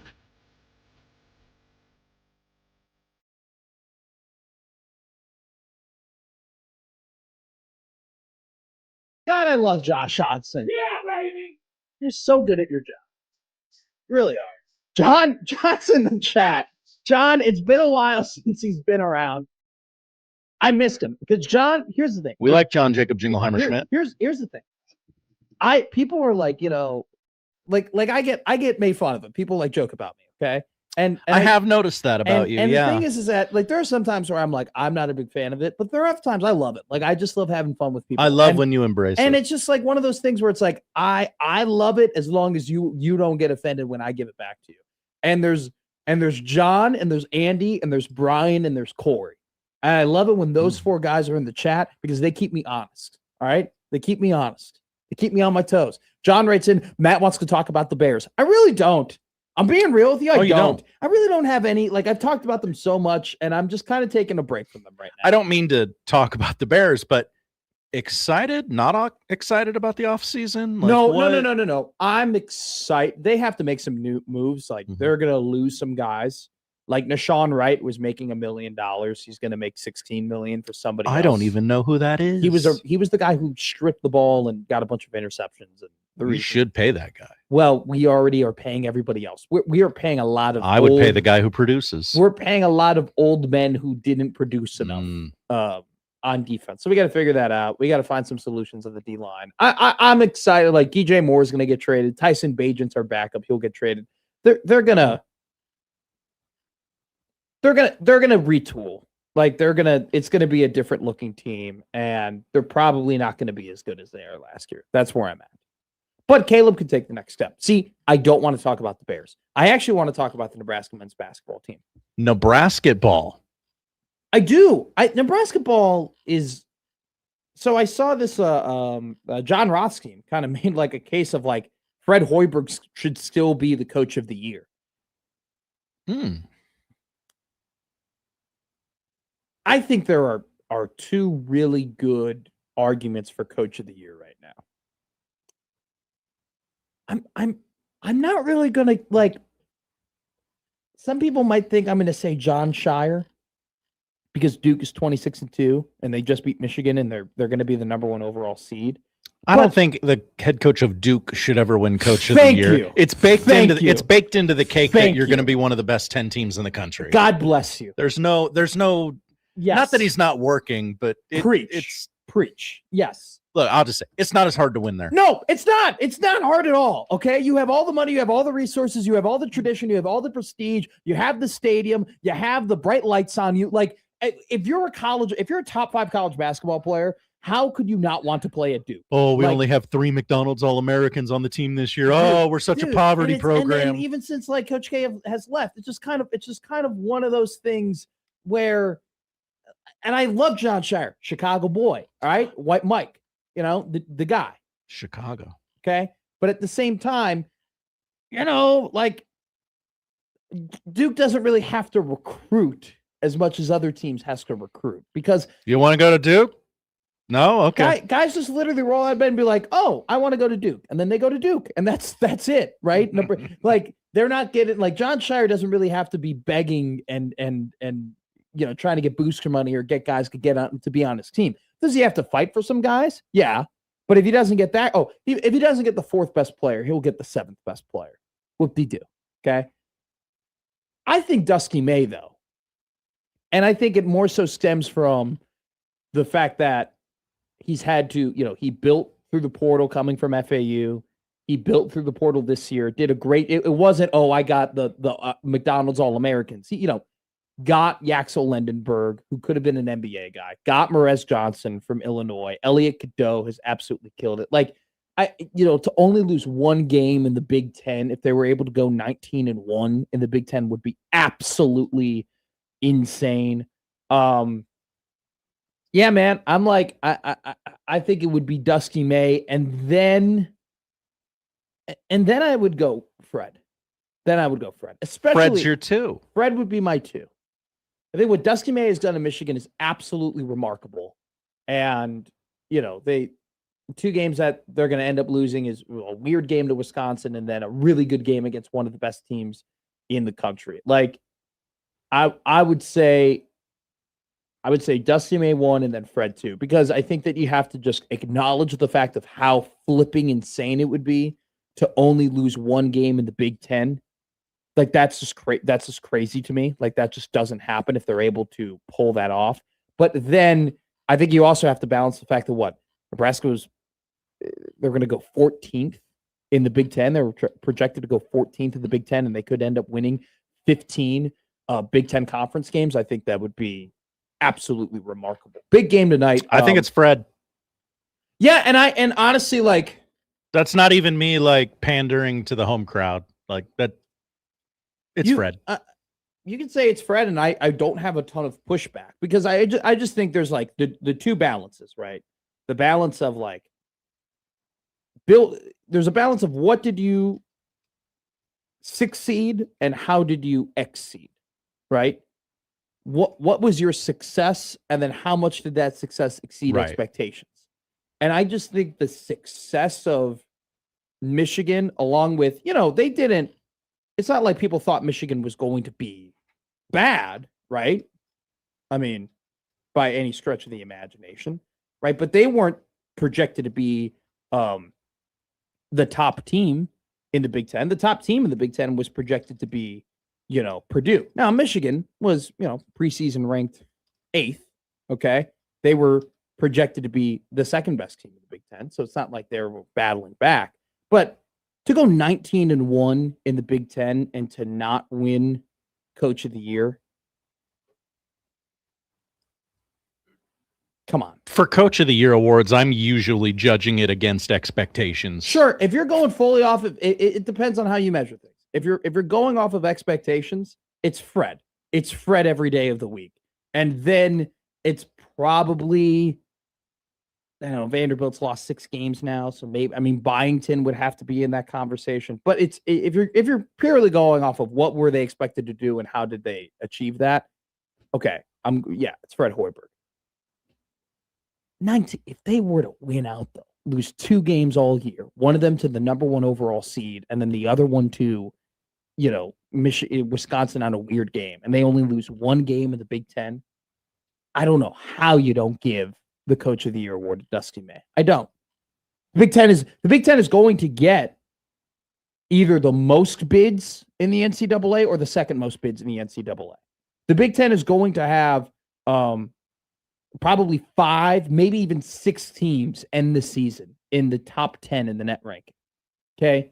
Like, the Big Ten is absolutely incredible this year. And also to the depth of the Big Ten. Like, Iowa is a good team this year. Wisconsin, team that they lost to, good team this year. Ohio State got one of the best guards in the country, Bruce Thornton. They're probably going to make the NCAA tournament. Then you got UCLA and Indiana, like, fighting for spots. And Michigan has been able to beat almost all these teams. So that's why I hesitate so much to be like, okay, it's Fred's award. It's totally Fred's award. Just because what Michigan could potentially accomplish this year if they end up winning out would be insane. At the same time, though, I don't think Fred is far at all from that conversation. In this, like, I literally think he's second. Now, this is all, by the way, on the basis of if Michigan finishes 19-1, right? Michigan finishes 18-2, 17-3, maybe we have a different conversation. If Nebraska ends up winning out and they end, that would be a real conversation, right? Like, that'd be a very tough conversation if Nebraska ends up winning out and they go 16-4 in the Big Ten and they end up being 28-4 to end the year. Well, baby. Like, that would, okay. If Nebraska were to go 28-4 and 16-4 in the Big Ten, I then think you would have to give it to Fred. That change it for you? Yeah. If both teams were to win out, I would give it to Fred. As it were to stand right now and how things are trending, I would give it to Dusty May. Dusty's good. I can't. Not that this was supposed to be who's going to be the big, the Coach of the Year, segment. I think the segment is supposed to be, what is this Maryland game going to look like? And I think this Maryland game, I'm not calling it a trap game. You're not. It could get weird. It could get weird. Lots of games can. Because Maryland has won 3 of their last 5 games. Nebraska is, Barricade Butingel missed the Penn State game due to a stomach bug. He fully practiced on Tuesday, so he should play today. Jamarcus Lawrence. How's he doing? Did he take your remedy? He missed practice on Tuesday. God. And then Barricade came back on Tuesday, but then Kendall Blue got the sickness, and another guy got sick. Guys, just start spitting on each other. Josh, this is my fear of what we talked about yesterday. What happens if it gets delayed and one of the guys who doesn't play gets sick? That means that we're delaying one of the important guys getting sick. You have to get sick now. You cannot get sick in 2 weekends or 3 weekends, whenever the Big Ten tournament is. Josh, here's the issue. Can I please? People are forgetting this. Do you think taking a West Coast trip is just going to heal everybody? You fly halfway across the country in a cigar tube, a lot of you are going to get sick. Bang! Exactly. Nowhere in my remedy included taking a cross-country flight to California. It doesn't. Are you looking up on the CDC? Does flying make you? Oh, no, sick? I was sending a text to my brother. I'm sorry. So that's why this could get weird. You got, Jamarcus Lawrence, TBD for the game tonight. Barricade Butingel recovering from an illness. Maryland, coached by Buzz Williams. We remember the last time that Buzz Williams coached against Fred Hoiberg. Texas A&M routed Nebraska in the NCAA tournament. We've seen that sometimes that Nebraska has some trouble with some physicality on the boards. Maryland, not a great team, but at the same time, they're rebounding on the offensive boards at a fairly high level. They're 75th in the country in offensive rebound percentage. On top of that, like I mentioned before, they've kind of found their stride in a weird way, winning 3 of their last 5 games. And then you got to look at one of their best players on the team. Andre Mills has had an incredible last 2 games for the Terrapins. He scored 39 points and 21 points in their last two contests. He's also shooting 36% from 3-point land this season. So you got a guy like Mills who's playing some of the best basketball that he's had all season long, along with the fact that Maryland, might be able to expose something on the offensive boards against Nebraska, and they're find a little bit of confidence here. They picked up a pretty big win for their standards against Iowa, a team that Nebraska did lose to fairly recently. At the same time, though, this is a quick PSA here. Field goal percentage is dead. Field goal percentage is dead. Stop looking at field goal percentage, people. You want to look at effective field goal. Yeah, you want like a shot quality. Because here's the thing. Yeah. If Josh Otson makes 4 shots, I definitely would. Okay. And I can make my own shot. That's rare. And those shots are all 3-pointers. Right? Oh, yeah. I got range. Josh scores 12 points. I do. But he's got a 40% field goal percentage. Pretty average. Let's say I go 5 of 10 from the field. Wow. But they were all 2s. Mm. I made five baskets, and I have a better field goal percentage than you. I have more points. But you have more points. Who?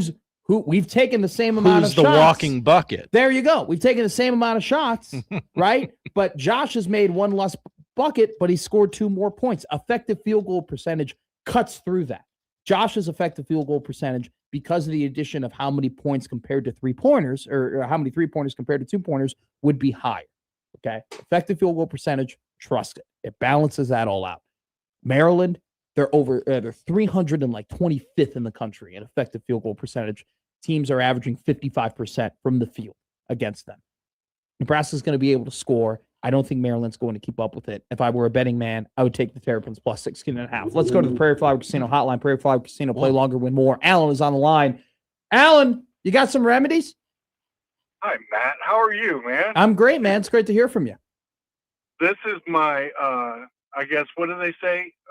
Long time, first time? But yes. I'm actually a short time, first time for you. Okay. Since you only been on since January. But a couple things, man. So I think it could be a good thing that Lawrence is sick tonight. One, because Jacobson, isn't it Jacobson the 6th man or the 7th man off the bench? Yeah. Kale plays off. Yeah, off the bench. Yeah. So that might help him get a little bit more experience, get a little bit more comfortable in a game that they probably should get by. Yep. You know what I mean? Yeah, I agree. So that could be a good thing there.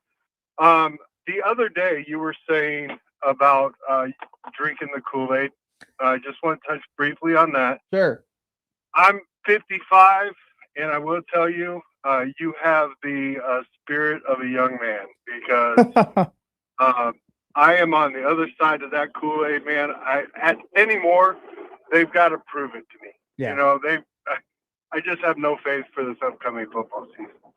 The whole cigar tube, that is, I mean, if anybody's sick, they're all going to get sick. I know, right? You know? Sure. Other than that, really appreciate you guys taking my call. I hope you have a good day, and we'll talk soon. Thank you, Alan. Thank you for calling in. Love it when you guys call in on the Prairie Flower Casino hotline. 402-951-1620 is the number to reach us there, as always. Also, to never forget, Equitable Bank inbox. Matt at 1620 The Zone. Josh O at 1620 The Zone. Coming up next, the second best segment of all of Omaha Sports Radio. It's The Odd News with Josh Odd's son.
And now we've reached the point in the show where Josh Odson reads the peculiar, the bizarre, the comical, the odd news with Odd Son.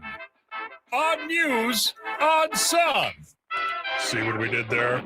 The odd news with Oddson. Josh Odson. Matt McMaster. Here's the odd news. I think I might.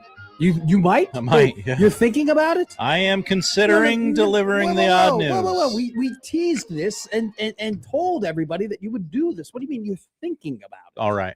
Okay. I'll do it. I'm glad I'm not glad I had to convince you because, it is your job to do this. It is, yeah. One of my many Jamaican jobs. Yeah, one of your many jobs. Foie gras, brethren. Continue. Stan Van Gundy. You remember Stan Van Gundy, I'm sure. All right, next story. Whoa. That's just odd news. Just saying that. Stan Van Gundy. Stan Van Gundy. Boom. All right, what's up? What's up with Stan? He was on FanDuel TV's Run It Back. Yeah, okay. With co-host Chandler Parsons. Okay. The line, by the way, of all of these random ass borderline starters / role players now having podcasts. Mm-hmm. Chandler Parsons, you had Jeff Teague has one before he became the head coach of the Lakers. JJ Redick would have fallen perfectly. These guys who are like the 4th or 5th starters on decent teams just have becoming podcasts. They all saw all the smoke blow up, and they were like, "Oh, you don't have to be super famous to have a successful podcast." No. Okay. The fact that Gilbert Arenas is the most successful podcaster in the NBA space in terms of what he did on the court is incredible. Isn't that shocking? There's a big space of NBA podcasts, and Gilbert Arenas is the most successful. Had the most successful career, like Jason Williams. Well, Jason Williams was a goat though. He was awesome. All right, what did SVG say? He said that I don't know how this topic came up, but Chandler posed the question. I've got an inside source, and I need you to confirm if this is true or not. That said, you used to get PO'd at Dwight Howard during your pregame speeches because he would just constantly fart while you're trying to get the guys going. Confirm or deny it, Coach. And Van Gundy confirmed. That Dwight has some stank. Has some stinky farts during the pregame speeches.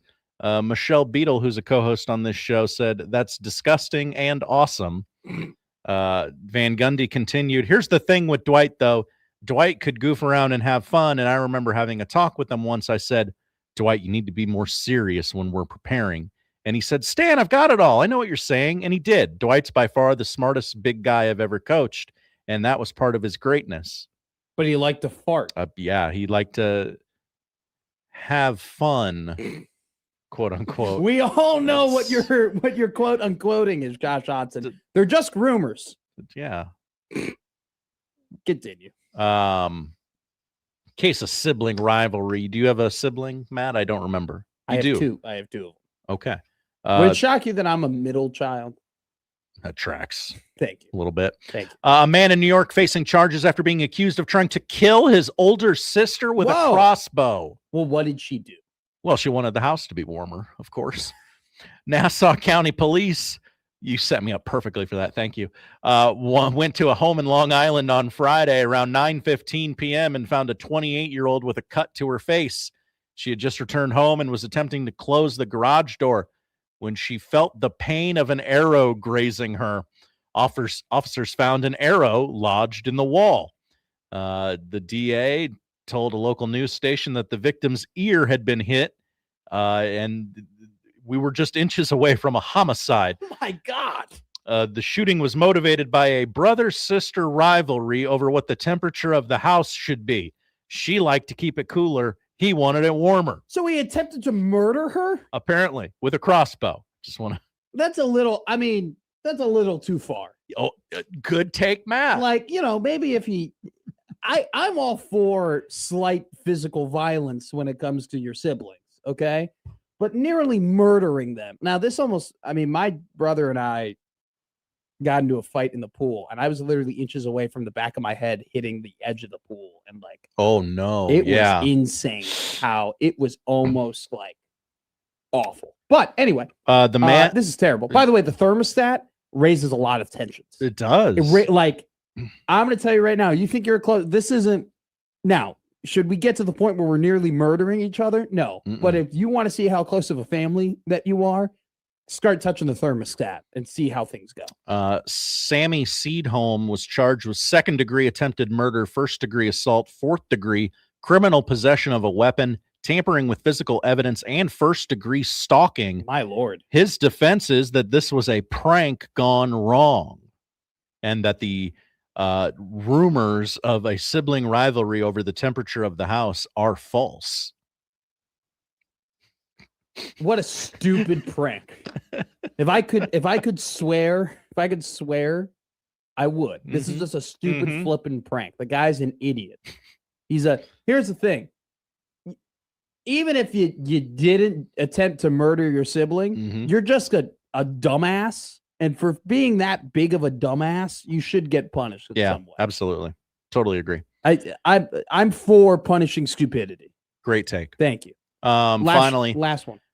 Do you know what buzz balls are? I do. They're dumb. They're stupid. I would never drink them. They're things that, these college kids love having at these parties. It's ridiculous. Just drink a beer. Perfect setup, because 25-year-old Cesar Gustavo is under arrest. He's been sentenced to 45 days in jail and 12 months of probation for posting a video of himself pouring a buzz ball into a hawk's mouth, according to the California Department of Fish and Wildlife.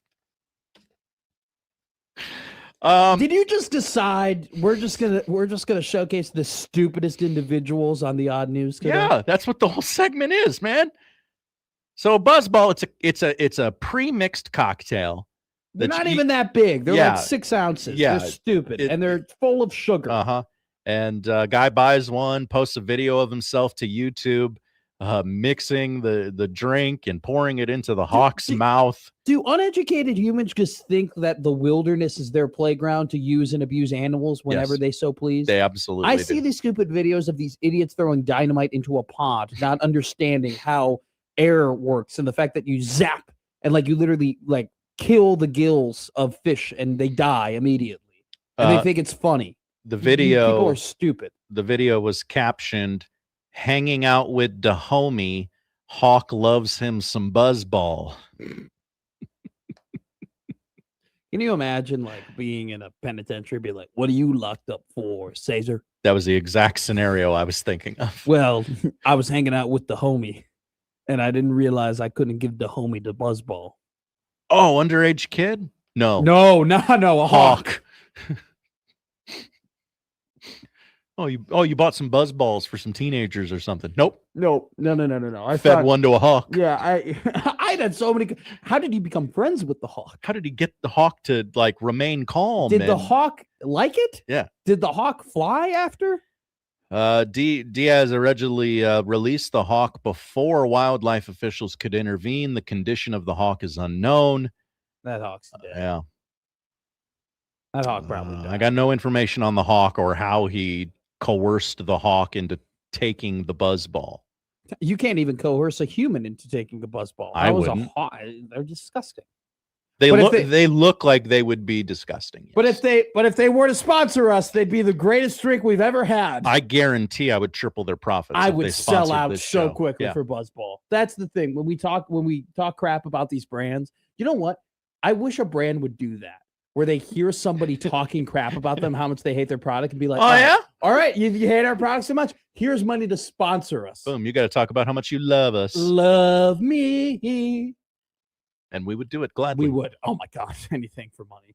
Coming up next, we talk about some money across college football. An interesting On3 article got dropped talking about how money was spent in the transfer portal. How does that relate to college football newcomers that CBS Sports believe will make the college football playoff for the first time? And is it a bad thing that Nebraska isn't on the national radar to be on a list like that? What do they have to do in order to get onto a list like that and to garner that type of national attention? We talk about all that and more coming up next here on Middays with Matt.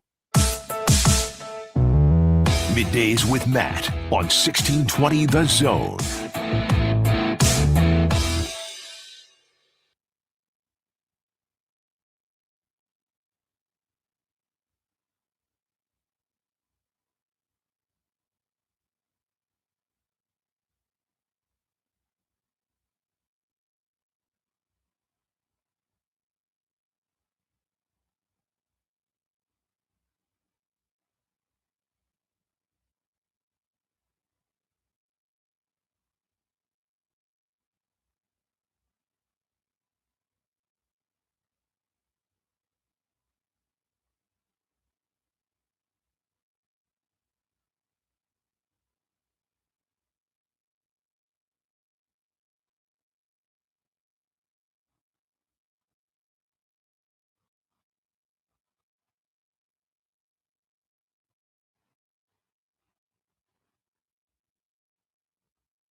Now, back to Middays with Matt on 1620 The Zone.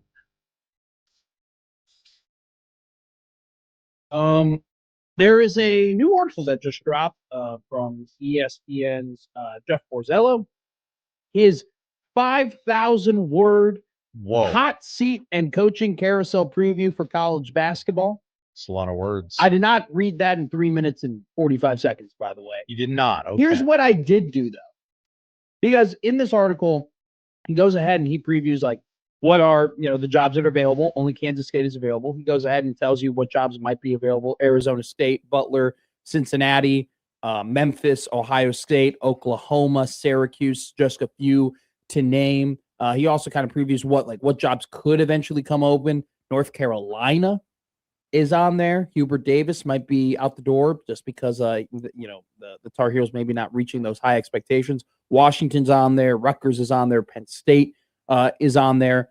But he also, kind of goes ahead and talks about guys who, high-profile candidates to keep an eye on. Who are guys that might be moving on, might be going to a different team. I went ahead and I just controlled F. Hoiberg for us. Smart. Just to see, is Fred mentioned at all? And because, some of these things, are very much like you can put 2 and 2 together in a way of all right, this guy might be available. This guy might be available. This guy might move on, so on and so forth. Travis Steele, who is the Miami of Ohio head coach, hard to think that he isn't going to get a better job than Miami of Ohio. You know what I'm saying? That's kind of one of those things you can put 2 and 2 together. But other guys who are on this list, very much using your resources, right? And what you're hearing. And so Hoiberg not mentioned in the article. A coach, though, in Nebraska who was mentioned in the article, Greg McDermott, went ahead and he landed under the obvious title of potential retirements to monitor. This article didn't have him going to Arizona State. No. Other publications. There were other publications. Now, was that because they've heard things or they know Mac likes to golf in Arizona? They know Mac likes to golf in Arizona, so they thought, well, maybe that's something that could get us some clicks. By the way, there was by Jamie Shaw of I believe this is he's of Rivals. J-Dog went ahead and ranked his top 10 transfer portal impacts this season. Let's go. Number 1, Yaxel Lendenberg of Michigan. Come on. I mean, the guy almost went to the NBA or UAB to Michigan. Number 2, Silas Demery. He's a great point guard. I mean, he's killing it for UConn. Guard One play. of the best teams. I mean, come on.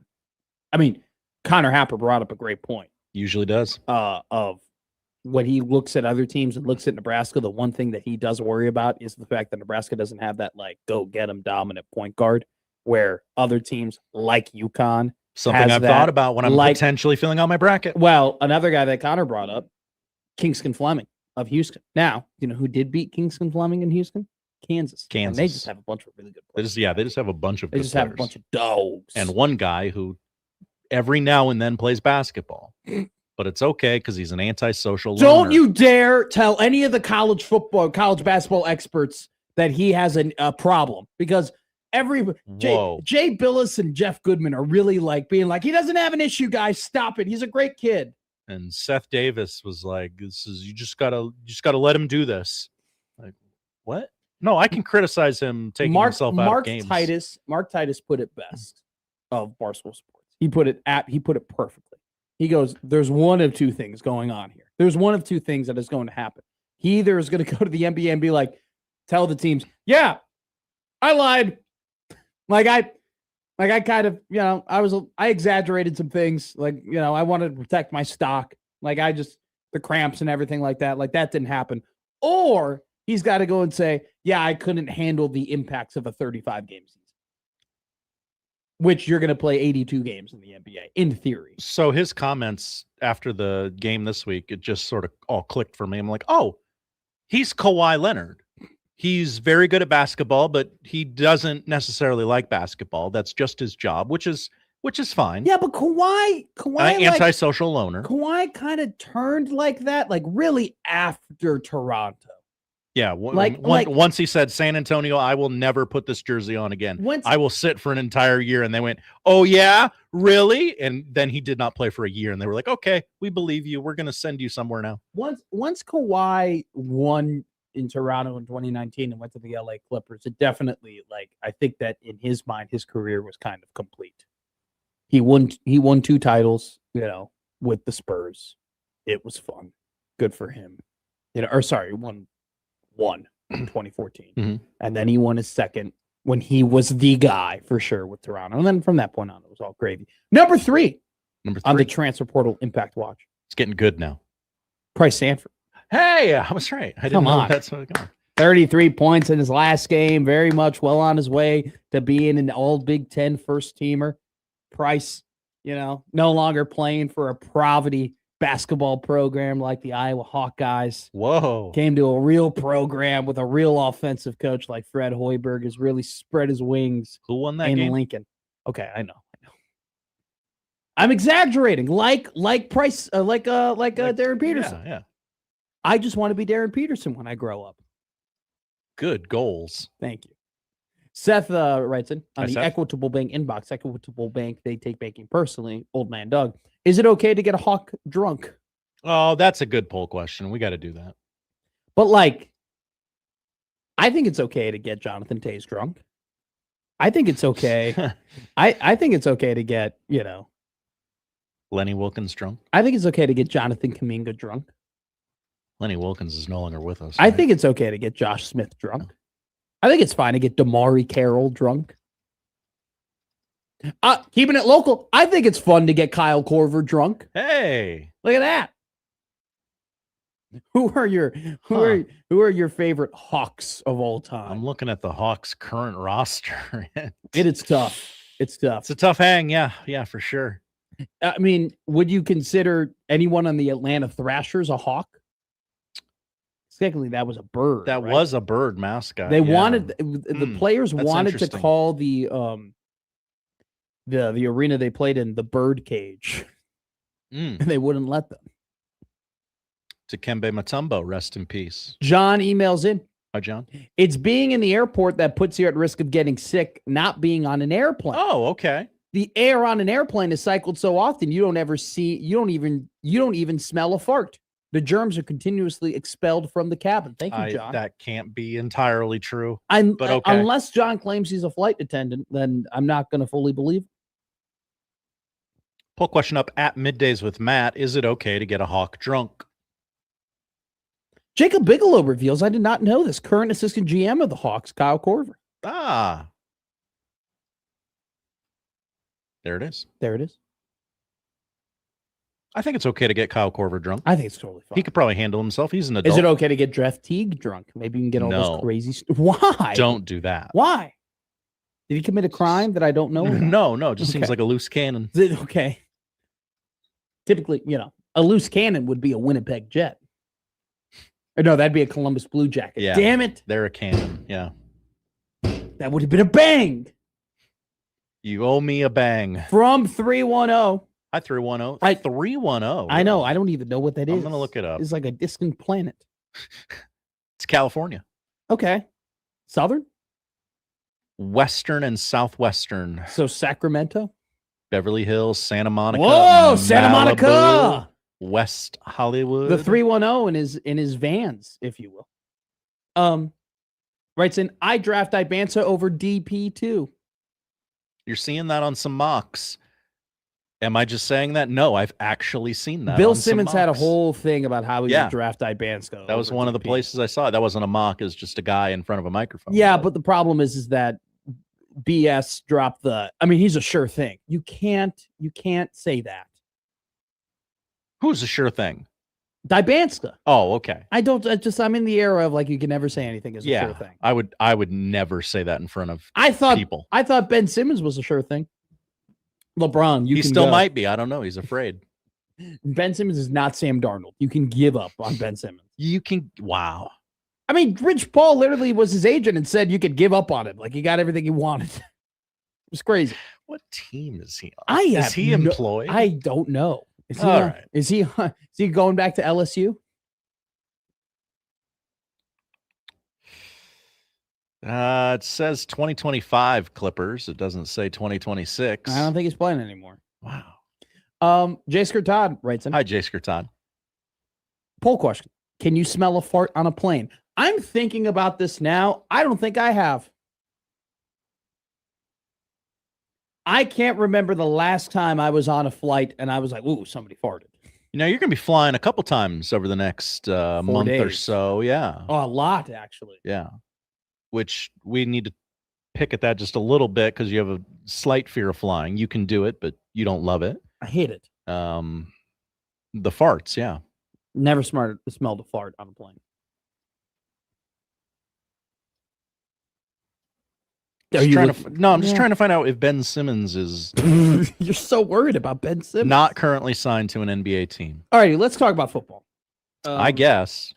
You don't want to talk about Ben Simmons more. No, Ben Simmons was the perfect segue to get the hell out of this thing. All right, we've gone too far. Ben Simmons. We hit the bottom of that rabbit hole. We really quick. We have dragged this out as much as we possibly can. There was an article today that was written about 5 potential college football playoff newcomers in the year of 2026. I picked out a couple to talk about, and then we're going to kind of wrap this all up into Nebraska football. So the reason why, there was about 7 of different teams on here, but I picked out 4 because I thought they were really interesting to me, and I think that their storylines could kind of keep track of as the season goes on. And what I mean by that is, these are teams and that if they were to perform, it would actually mean something for all of college football. Like it would actually things would change if they did well, and things would probably more so change if they didn't do very well as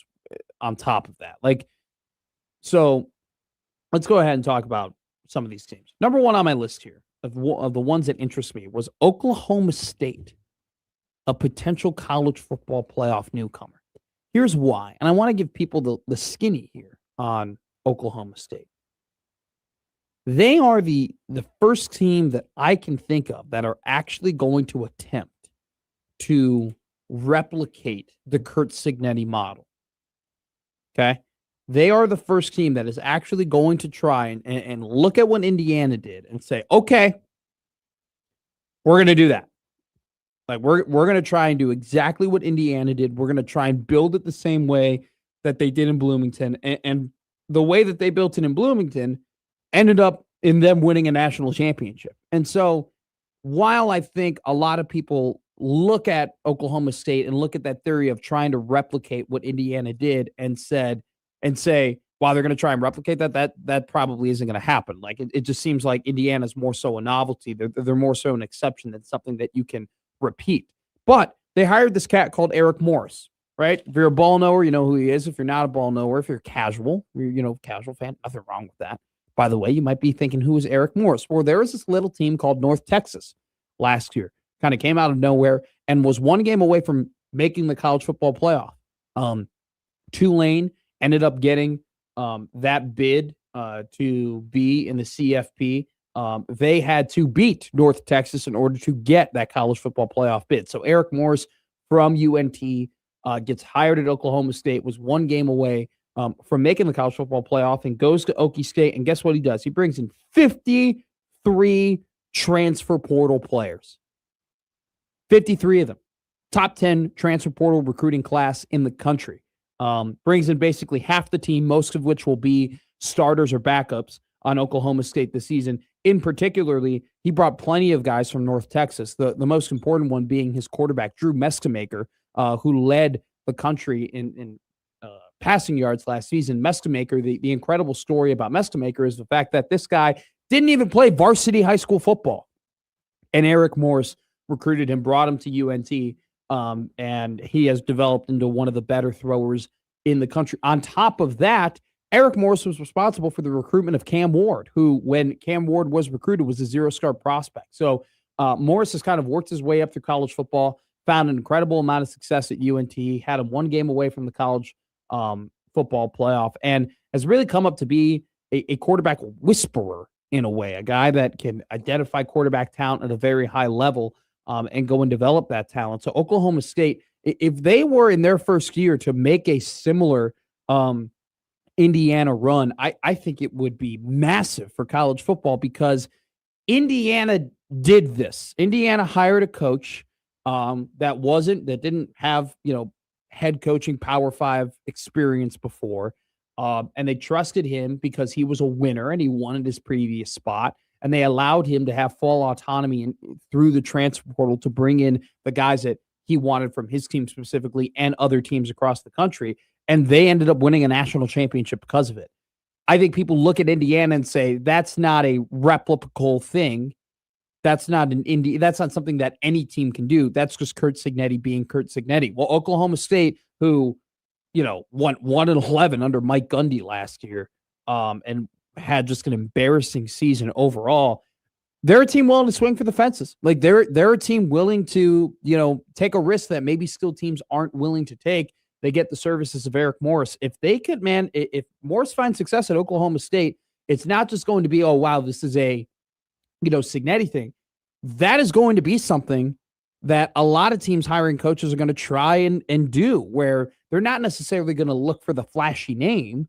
They're not going to necessarily look for the guy that has all the Power 4 experience. They're not going to necessarily look for the coach that everybody knows and is on everybody's big boards and everybody's familiar with.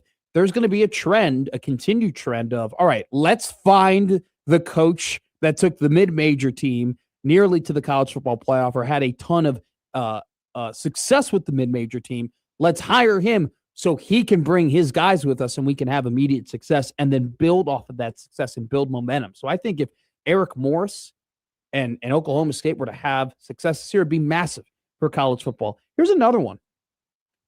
USC. Lincoln Riley has made the college football playoff 4 times in his career, none of which have been with USC. They were knocking on the door, of doing that with Caleb Williams, and they lost some pretty big games at the end of their Pac-12 seasons. For that to kind of get shut down on them, especially I think it was in his sophomore year as opposed to his junior year. But, USC has made a lot of investment in this roster, not only through the transfer portal, but also through their high school recruiting class. They brought in 35 high school football players this season, a very big class, especially in this era of college football. They were the #1 recruiting class in the country, USC was this year. What is going on? Phone's making noise. Sorry. It's okay.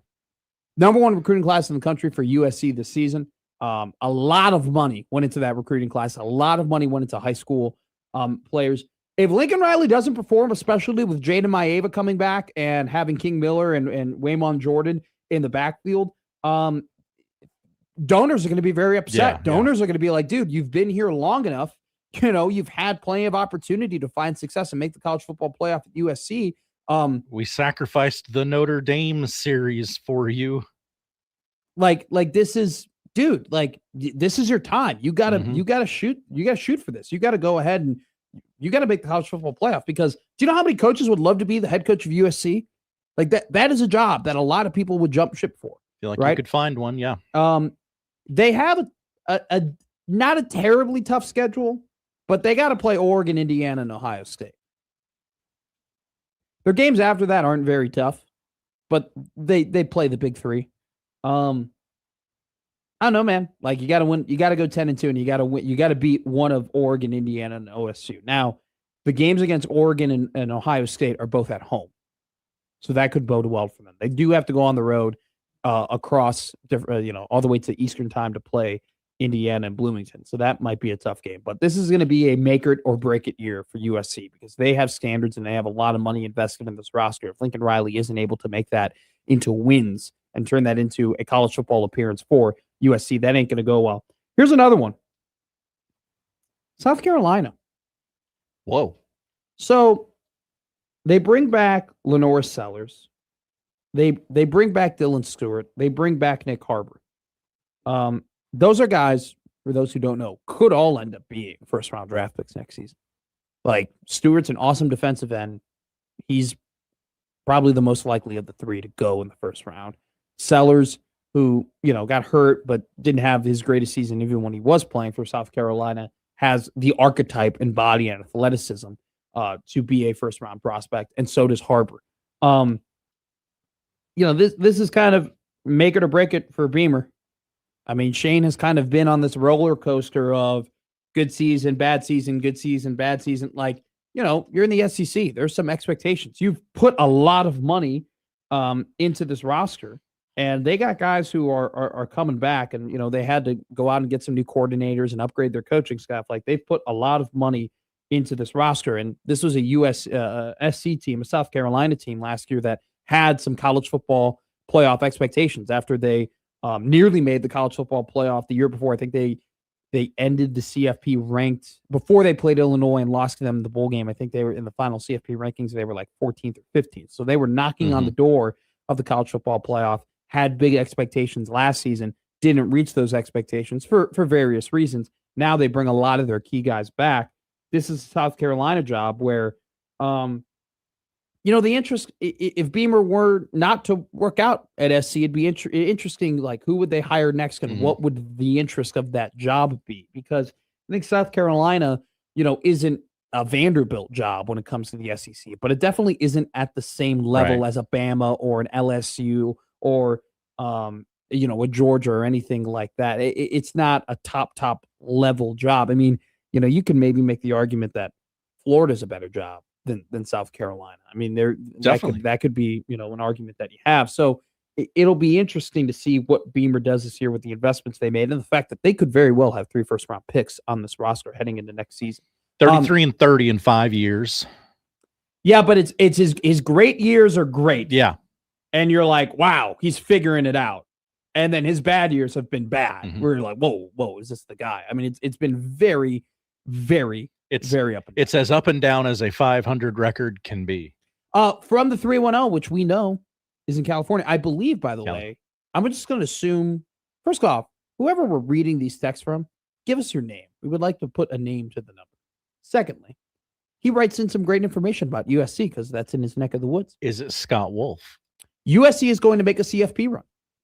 Nebraska arguably lost your best assistant, your best coordinator, and is now on the staff at USC. He will count to at least one win with the USC special teams play. Leave it to Rule to replace him with a couple of guys with zero experience coordinating a unit. USC will be solid this fall. USC might arguably have the best GM in college football too, Chad Bowden. So great text in from the 310. John, by the way, texts back in. He goes, I'm not a flight attendant, but at a previous job, I was routinely on 80 to 100 flights per year. Whoa. Never smelled a fart. 80 to 100.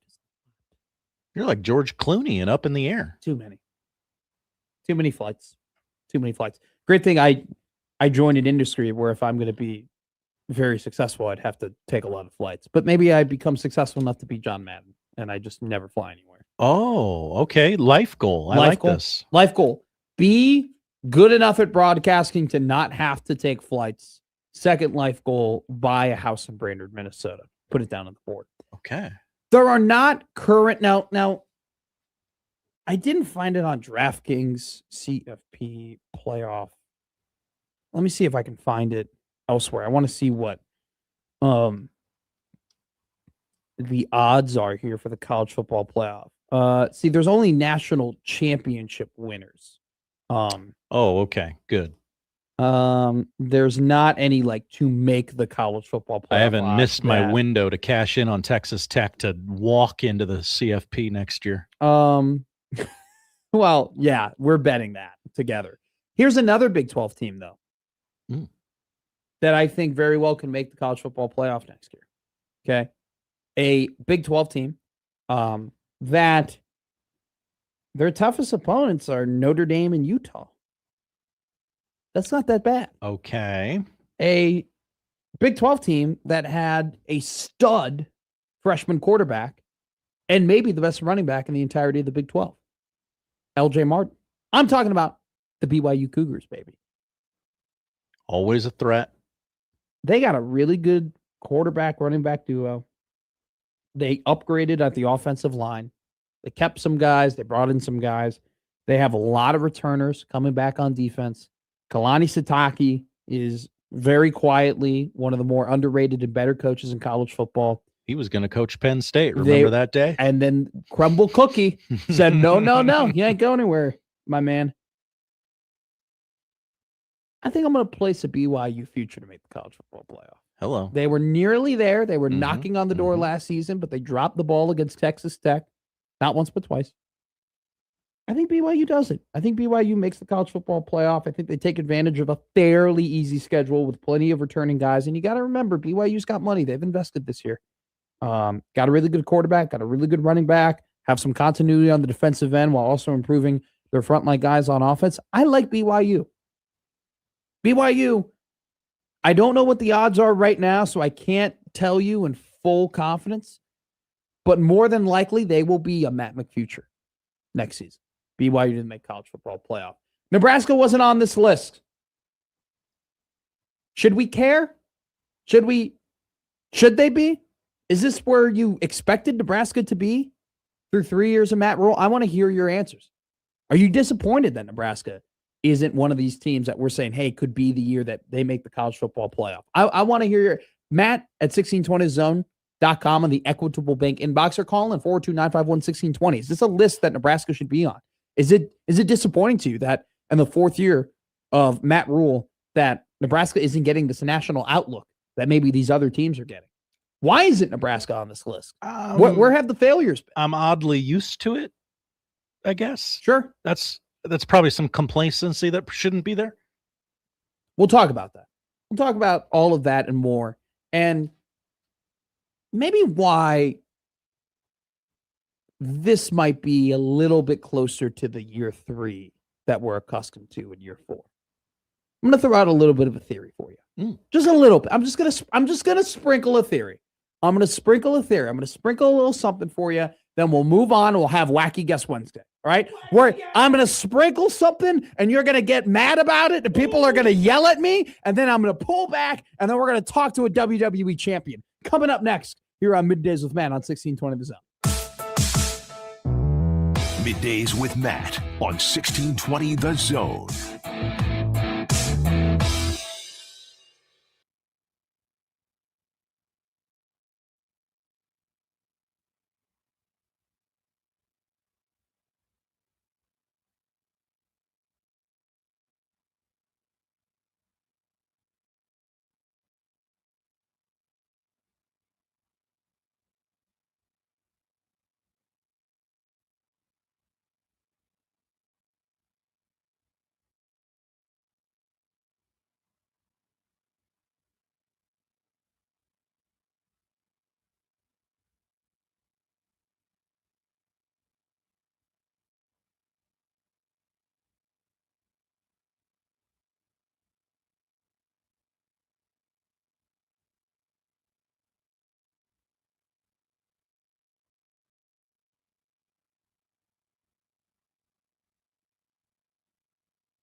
Now back to Middays with Matt on 1620 The Zone.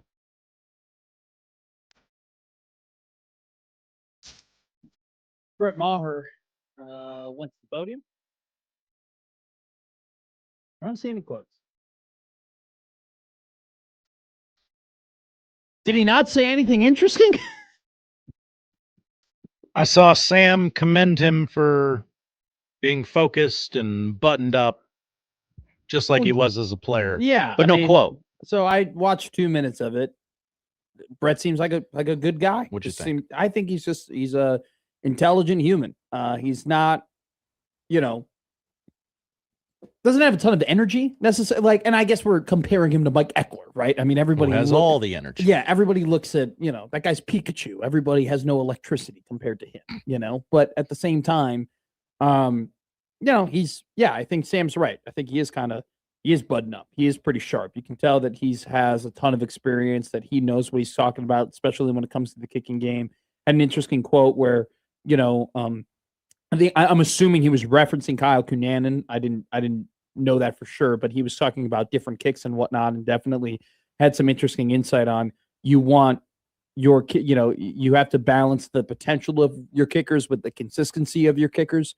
You would love to go out farther and farther and farther and see the crazier things that a kicker can do, but at the same time, you want to kind of rein them in a way and make sure that they have something they can always put their hat on in terms of technique and consistency and making sure that they're hitting the kicks that they need to kick. Sam tweeted, punter Brett Maher as expected. Dialed in, detailed, thoughtful, who he was as a player too. So, I don't know. We'll see. I mean, this is going to be the whole, Nick Humphrey, Maher's situation is really just going to boil down to, all right, let's see it, like that's a good thing. We're going to find out. We're going to find out. Like we are going to see it. He's a kicker, right? I mean, he was not right. He is a kicker. Was he a punter too? Brett? Yeah. Sam wrote punter Brett Maher. I'm like, did he punt as opposed? Not as opposed. He did kick. We all know he kicked. Anyway, whatever. Currently right now, according to women's basketball bracketology, Nebraska women's basketball, the last team in. I'm trying to see. I do not know when their next game is, but I was reading a tweet from Sam there. Big game tonight here on 16-1 to the zone. Yeah. Oh, he punted? Yeah. Good. Cool. Good for him. 120 punts, 5,100 punt yards. Wow. 43 yards per punt. Wow. I'm a dummy. All righty. Moving on. Big game tonight here on 1620 The Zone. Creighton versus DePaul to determine the 5 seed in the Big East tournament. One of those things where, definitely these two teams don't have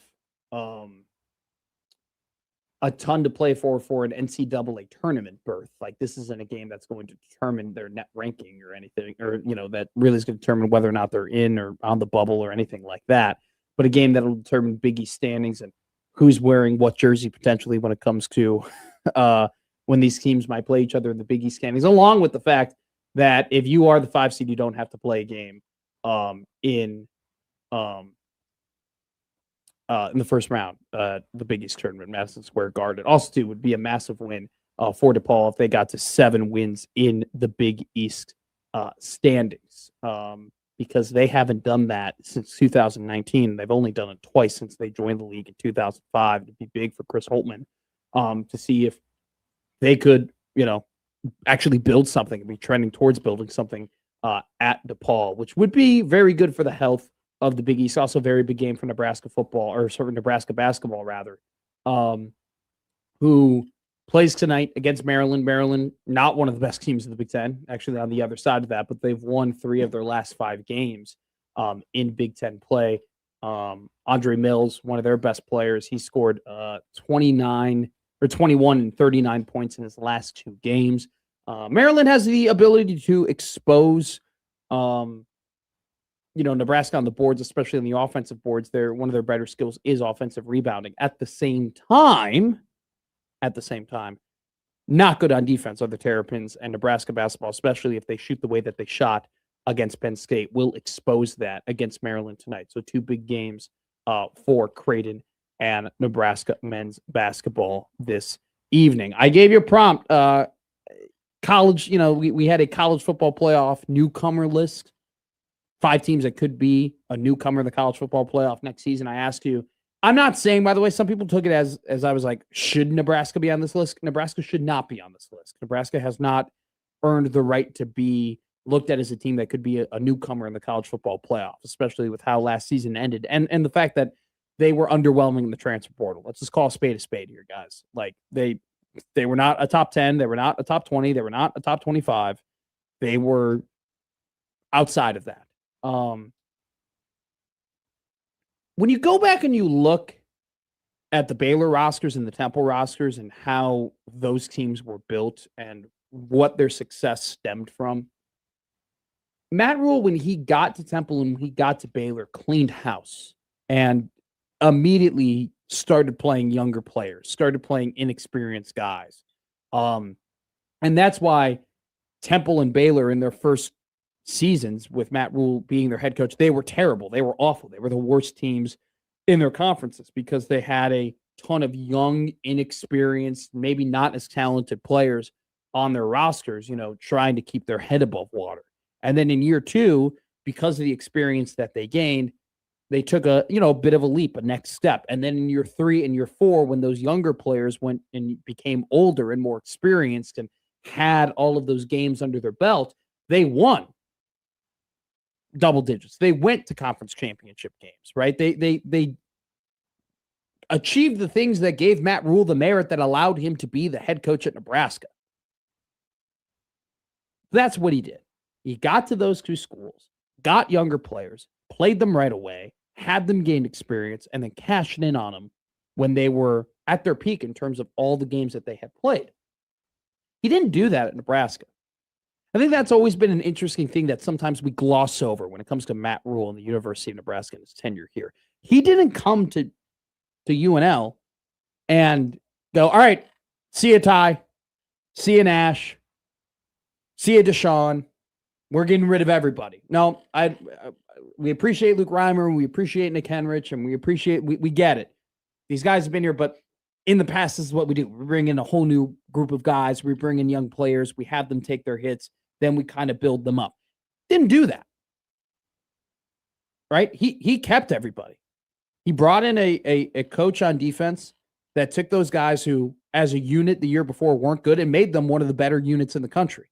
And they're still talking. I mean, they talked about it forever over there, and I don't know if they're still talking about it, but for a long time, the sentiment was, man, if we had gotten the quarterback situation right, what could we have done in 2023?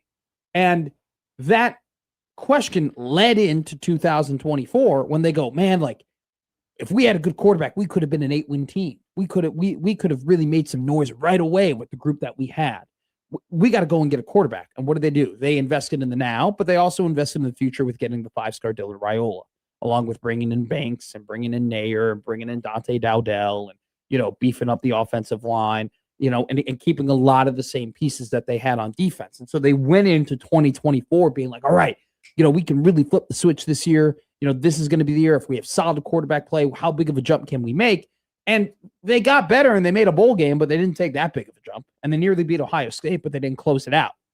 And last year, though, you can look at as kind of the year where a lot of younger guys played, where younger guys gained those experiences, where Vincent Shavers, underclassman, played a ton of football. Donovan Jones, underclassman, played a ton of football. Rex Guthrie got a ton of experience, right? Ja'Cory Barney, sophomore, underclassman, got a ton of experience. And so, Van Poppel, first time of him being the true frontman starter, was a sophomore redshirt. got a ton of experience. Cam Lenhart, already had plenty of experience before, but as a starter, as a frontline guy, got a lot of experience. Like it's not at the same level, but you can look at last season and really look at the roster. And what was that number we kept saying over and over and over again? 91 players that were underclassmen last season that they had on the roster. How can they get better? Well, it's by playing more games, having those games under their belt. I think that's something to consider. I think that's something to look at. Hey, you could make an argument that maybe last year playing as many younger guys that weren't frontline starters was probably closer to the things that happened while they were at Temple and Baylor that allowed to make them take that next jump the year before. I'm just sprinkling this. I'm just putting this out there. I'm not telling you that they're going to win 10 games this year. I'm not telling you they're going to make the jump that Temple and Baylor made in year 3. But I am bringing awareness to the point that this roster and how they've constructed this roster and how they've gone about things within this roster was very different from the achievements that they had made in the past that allowed Matt Rule to get this job. And I think some of the things that they did last year were more similar to the things that they did from an archetype standpoint when they were at Temple and Baylor. Just a little sprinkle. We'll sprinkle a little bit more college basketball on you coming up in our next segment. And then Wacky Guess Wednesday, one of the best segments in all of Omaha Sports Radio, coming up at 1 o'clock here on Middays with Matt. Middays with Matt on 1620 The Zone.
Now back to Middays with Matt on 1620 The Zone.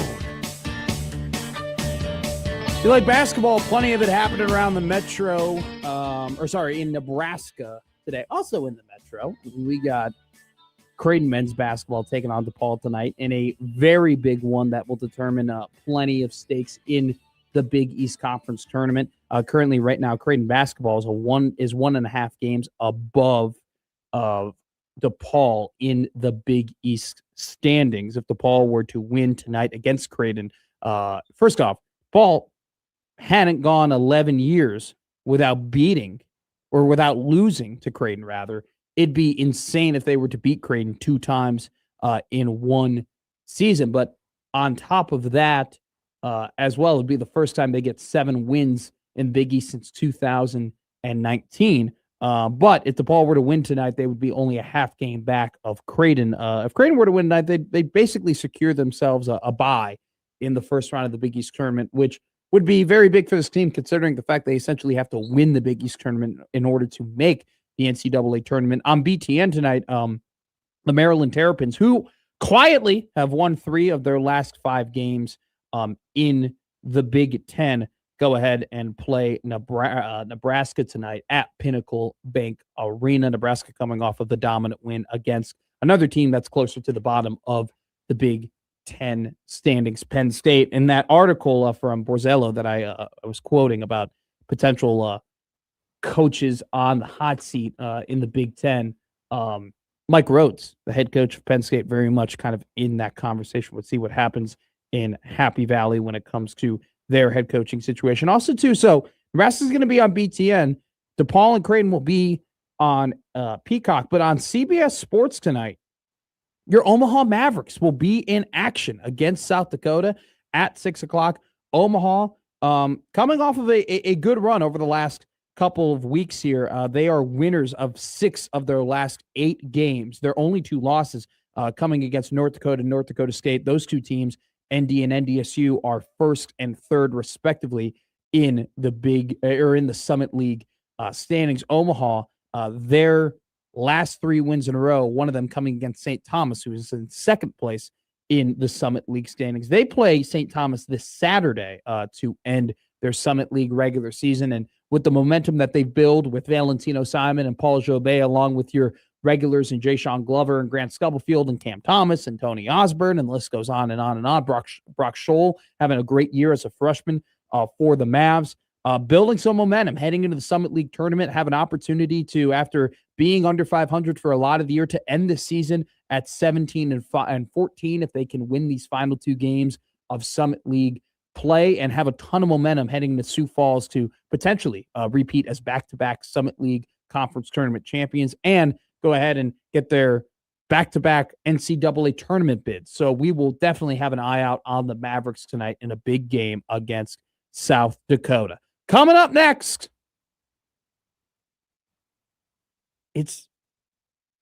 so you don't even know. I don't even know who's coming up.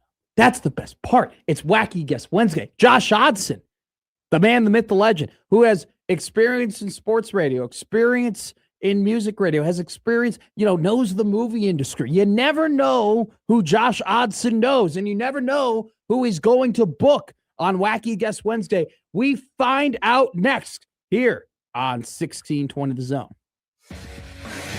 Middays with Matt on 1620 The Zone.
Now back to Middays with Matt on 1620 The Zone. No, there's now a game going on here where you can kind of tell what who the guest might be based on Josh Odson's comfortability with them. How does Josh Odson introduce himself, right? Is he very nice and say, "Hey, thank you, great calling you," whatever, and sometimes you can tell he's talking to a representative. This time he was very comfortable with the person he was on the phone with. He was even willing to call them guest, which means that he did reveal to them that this is Wacky Guest Wednesday and they understand the prompt of the song. So Josh Odson, in saying all of that, who are we talking to today? Well, I referred to this individual as guest because this person is a friend of 1620 The Zone. Okay. This person knows 1620 The Zone inside and out and is making their triumphant return to the station. This person is also, I'm going to go ahead and say it. This person would never say this about themselves, but I will say it. Musical genius.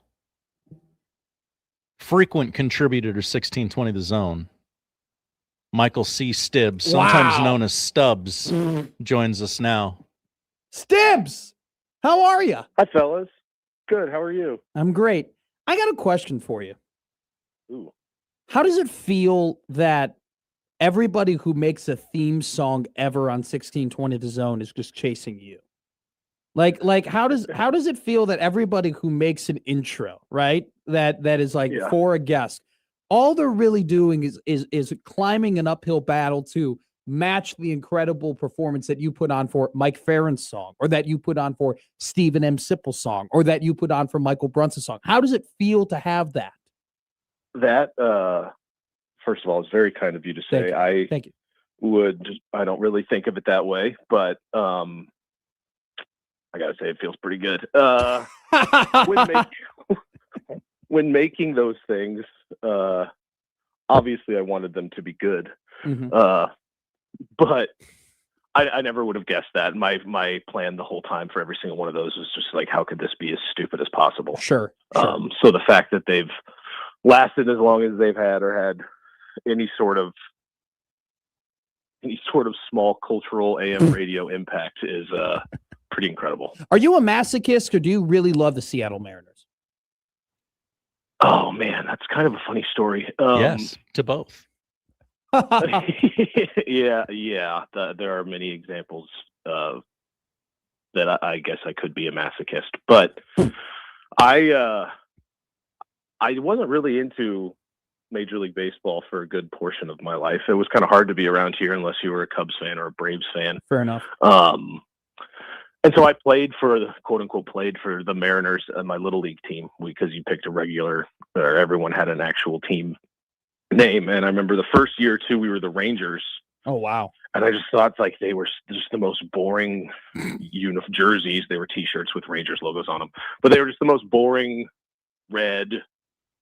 I don't know. I was like, whatever. We're Texas. Yeah, who cares? Stupid. And then one year, all of a sudden, we got our division or whatever got changed to the Mariners, and I saw those shirts, and I was like, that's the coolest uniform color combination. We got matching hats with the S logo on them.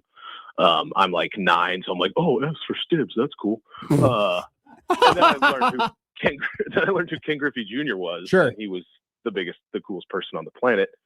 So yeah, I was hooked in a way of just like a kid is hooked on a movie that he saw once, or I don't know, the Teenage Mutant. Like I had Ken Griffey T-shirts and all sorts of stuff, but I never watched a game. Sure, I couldn't. Yeah. And so then I fell in love with the Broncos, and I could watch them every weekend. And like my fandom that wasn't even really a thing kind of disappeared. And then probably in 2000 and I want to say probably 16. Okay. We just decided to like make a bit when we'd have Farron on, because Josh doesn't like baseball. Yeah. Well, maybe that's a stretch. He likes baseball, but he doesn't follow it. He didn't really have a team. And it was kind of an ongoing joke even still, that when he asks Mike a baseball question, it's either bad or Mike makes fun of him for it or whatever the case is. But like, it'd be a funny bit if I decided to be a Mariners fan out of nowhere. Sure. And it stuck. I started watching. I think that year I bought, like halfway through the season, they do the Father's Day special for MLB.TV. So I got like for the Mariners only for 50% off. I like for $40 or something. I could watch the rest of the games.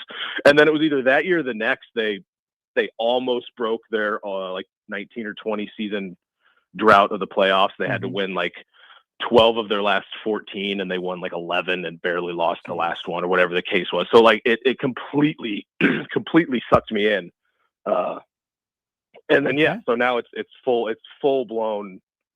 I watched like 155 games. Jeez, that is sicko material. Well, what is wrong with you? Because I watched every single playoff game, unfortunately. That is crazy. So yeah, I leave places when I know the game's going to be on. I completely tailored my entire season around that team last year. Who would have thought not knowing they'd be that good? Who would have thought a bit would have became who you are? It's very funny. It's very funny how it turned out that way. Let's talk about the people that you used to work with that I now currently work with. Yeah. Let's just let it rip here, because it's not their show. It's my show. All right. I don't give a damn what you say about them. All right. I really don't. And they're definitely not listening. And they're definitely not listening. All right. I hate you. Come on. I hate you, Come on. Let's just this is a conversation between me and you right now. Right. Nobody else is listening. You and I are the only people in the room. What did they do? Friends. What did John Bishop and Josh Peterson do that annoyed you the most? What is something that these two men would do that would just tick off Mike Skips? Let's see. I had mentioned this before long ago, but I remember when I first started filling in. Okay. On 1620 The Zone. So I started at then NRG Media as a part-timer. I'd do a few games here and there. I initially started doing like some of the weekend brokered shows. Okay. Like I did a Sunday morning show on Power. I did a couple. Did you do like a wilderness show or something like that, or like a fishing show? No, I did not do the Great Outdoor Show. Although they were in the building, so I could hear the duck calls the whole time I was doing my stuff. Fair enough. But, ooh, that's an elk brunt call. I did like a financial show on Coil with Ted Price. Shout out Ted if you're still around. But then I got the call one day they needed to fill in, and so I still remember I was terrified. Now I wasn't like a huge. I'll be honest. I didn't like really listen to sports talk radio. Mm-hmm. I knew what 1620 The Zone was. I recognized the logo. I'd listen to games from time to time, but I didn't listen to Schick and Nick a little bit when it was on. But I was still very, very nervous. I knew the background of what unsportsmanlike conduct was. And I remember the first few times filling in, it was actually for John and Michael. And I told John this at the time. I remember thinking that Michael was a lot more forgiving and nicer to me as a fill-in than John was. Not to say that John was rude, but I just remember like being more intimidated by him, which is hilarious to say now. But yeah, I remember. And then once I started, I can't think of much that annoyed you. No, nothing annoyed you. They're annoying people. What do you mean nothing annoyed you? John's grouchiness would like kind of wear you down. Like if you were like in a bad mood or close to being in a bad mood. Sure. It was more his takes sometimes that I'd just be like, what a stupid thing to say. Fair enough. Josh and I being closer in age, he got this a lot with Nick too. Initially, it was his backseat producing.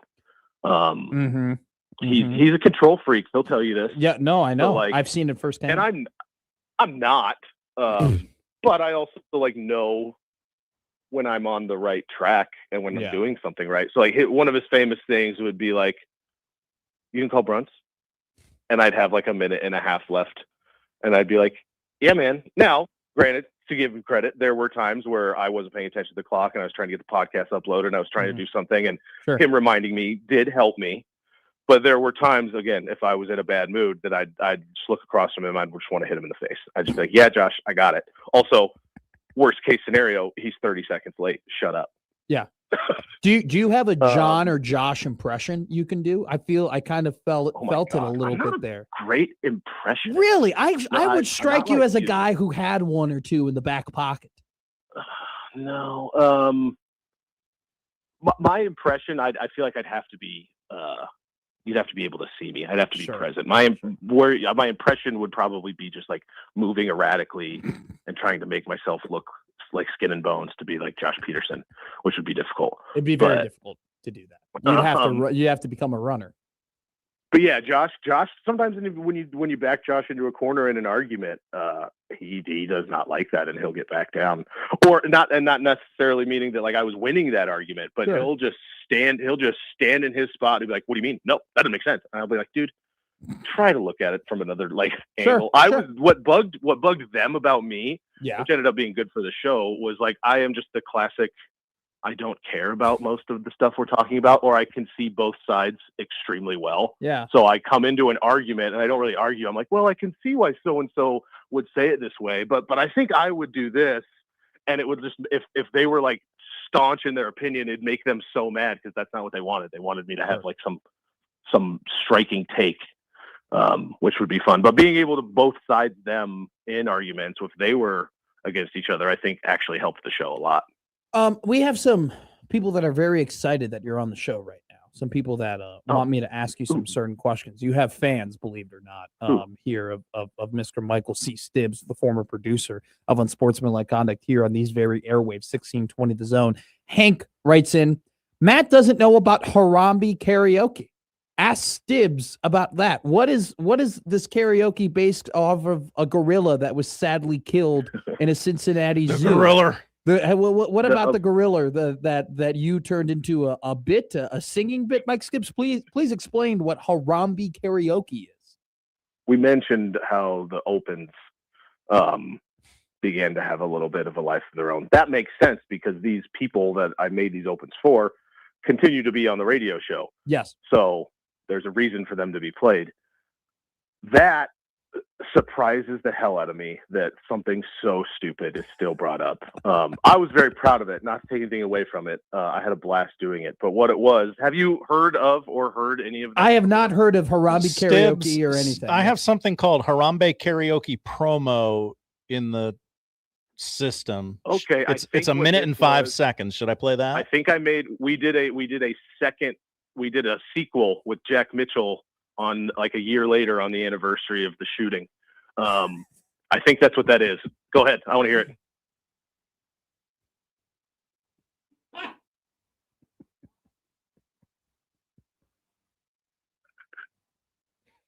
You got Cutler to do this?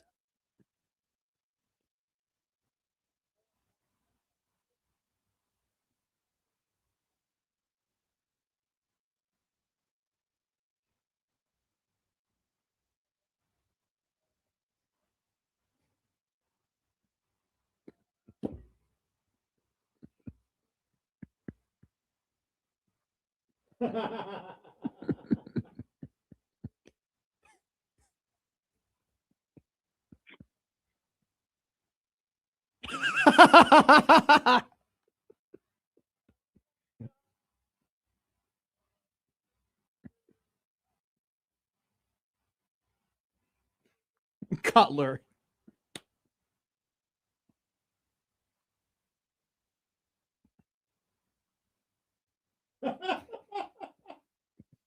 Can you sing one of your favorite Harambe karaoke songs right now for us? God, I know I've made some great opens, but that was a hell of a promo. That was an insane promo. The fact I would love to ask Cutler, is that the strangest thing that he had to do a voiceover for? Okay, fair enough. Cutler a lot about that stuff. I once met him. I won't ignore your first question, but I once met Cutler right towards the end of my tenure, I feel like, when I didn't have a boss and no one was paying attention to what I was doing and I could just do whatever I wanted. I started doing like fake NFL promos for the Westwood One games. And so instead of like a legitimate, like, these two teams face off, Drew Brees against Phillip Rivers, blah, blah, blah, I came up with like, there was one that involved the Chiefs that was just me crapping all over the Chiefs. And that was just the whole point of that one. There was one I did against where it was Tom Brady against Phillip Rivers, and the whole thing was about how they were both really weird dads. Yeah. And how one has 14,000 kids and one kisses his son on the mouth. And I had Cutler voice them so they sounded legitimate like that one. And I remember him like, he did it and he sent me the file and he was like, this is one of the coolest things I've ever done. I wish you guys would do more of this. This is so much fun. Because he's so used to doing Yeah. all the same boring crap that he does for everyone else. Sure. So he at least in the past, I won't speak for him, but he seems to have a lot of fun with that kind of stuff. And it sounds hilarious when you hear that voice do that. It sounds great. But yeah, the Harambe karaoke segment came out of nowhere. That was really early on. I want to say that was, I don't know. I don't even want to try to take a guess, but it was the first time I like really came to them and was like, guys, I have an idea. Very stupid. I don't know why it came to me. I think at the time there were clips on Twitter of like people doing small snippets of choruses of songs and putting Harambe's name in it. 10-year anniversary this year, by the way. I did the Pearl Jam one, surprise, surprise, first to show. Josh was on board pretty quick because he, again, same age. He's in the same Twitterverse. Like he had seen some of this stuff and he's like, I know this could work. John, I remember showing him the Pearl Jam one and him liking it, but thinking, and he explained this the next day on the crossover with Nick Baugh too. He was like, it was good. He's like, but you have to make like 10 of these things, and how good are all of them going to be? It's like he was, even at the beginning of the segment, you can tell he's like nervous about how this could go, and rightfully so. I was young and new, and it was the first time I was like, hey guys, I have an idea, and it had nothing to do with anything about sports or Nebraska or anything they've ever done before, so it makes sense. But pretty early on, we realized it was a hit. It was gold. It sounded and incredible. It was very fun to go back and listen to them realize in real time, like, holy crap, this is ridiculous. And then, yeah, a lot of what you hear comes from my background of like actual music production. Yeah. Like, I went to school for audio engineering and stuff. So whether my lyrics were good or singing definitely wasn't at times, I knew enough inside of what we had then, Adobe Audition, to be able to at least make it sound legitimate. Kind of like I was saying with Cutler. Like it Sure. can be stupid, but the juxtaposition of hearing a legitimate production, That's or exactly legitimate voice to these things made it that much funnier. So that helped me out a lot because it didn't sound like a radio host singing into his phone for a thing. Like I actually like put a bunch of time into this. It was ridiculous, but it was a lot of fun. Alrighty, before we and the legs it has is crazy. I'll send you. Send me more. The links are long gone because we had SoundCloud, but I've got a Dropbox somewhere. I'll send you the whole segment. You can listen to it. Before we let you go, we have an entire database here on NextGen of things that you might have created that still might be around. I'm going to have Josh Odson here. Go ahead. Is there anything that you made that you haven't heard in a while that you were proud of that you would like us to try and find and play for everybody to hear? Is there any? We have a whole database here of potential Stibbs drops. Oh man, the world is your oyster. Like there's some that come to, but I'm pretty sure I know they're not there because the guys have either looked for them on the show. There were two purges, one while I was there, another right after I left, where apparently the hard drives were being bogged down, so they just went in and deleted a whole bunch of stuff. The very first open I ever made, like not singing, just like putting together a little welcome, or it was a segment. It wasn't for a guest. It was for Josh was going on his first date with what would soon be his first wife, and we were like, oh, this will be funny as a joke to like get a love update from him. We kind of talked. I think they joked with you about it, Matt, on the crossover. Yes, the love update on the crossover. Stibbs that one was pretty funny. His, if you can find magic love fingers. update open, that'd be cool. But I don't think it's in there. I think they tried looking for it and they couldn't find it. The stick to sports thing gets a lot of. I have friends who are like, that's the best thing you ever did. The stick to which surprises me because it didn't take long. Like it wasn't great, but I get it. It was funny, especially at the time we were using it. Wait, can we play the stick to sports? Way long. Play the stick to sports. The way long one is great. Play this one. This is incredible.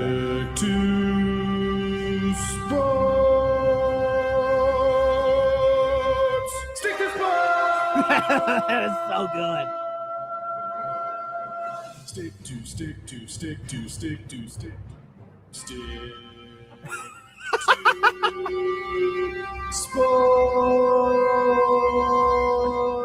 Stick to sports.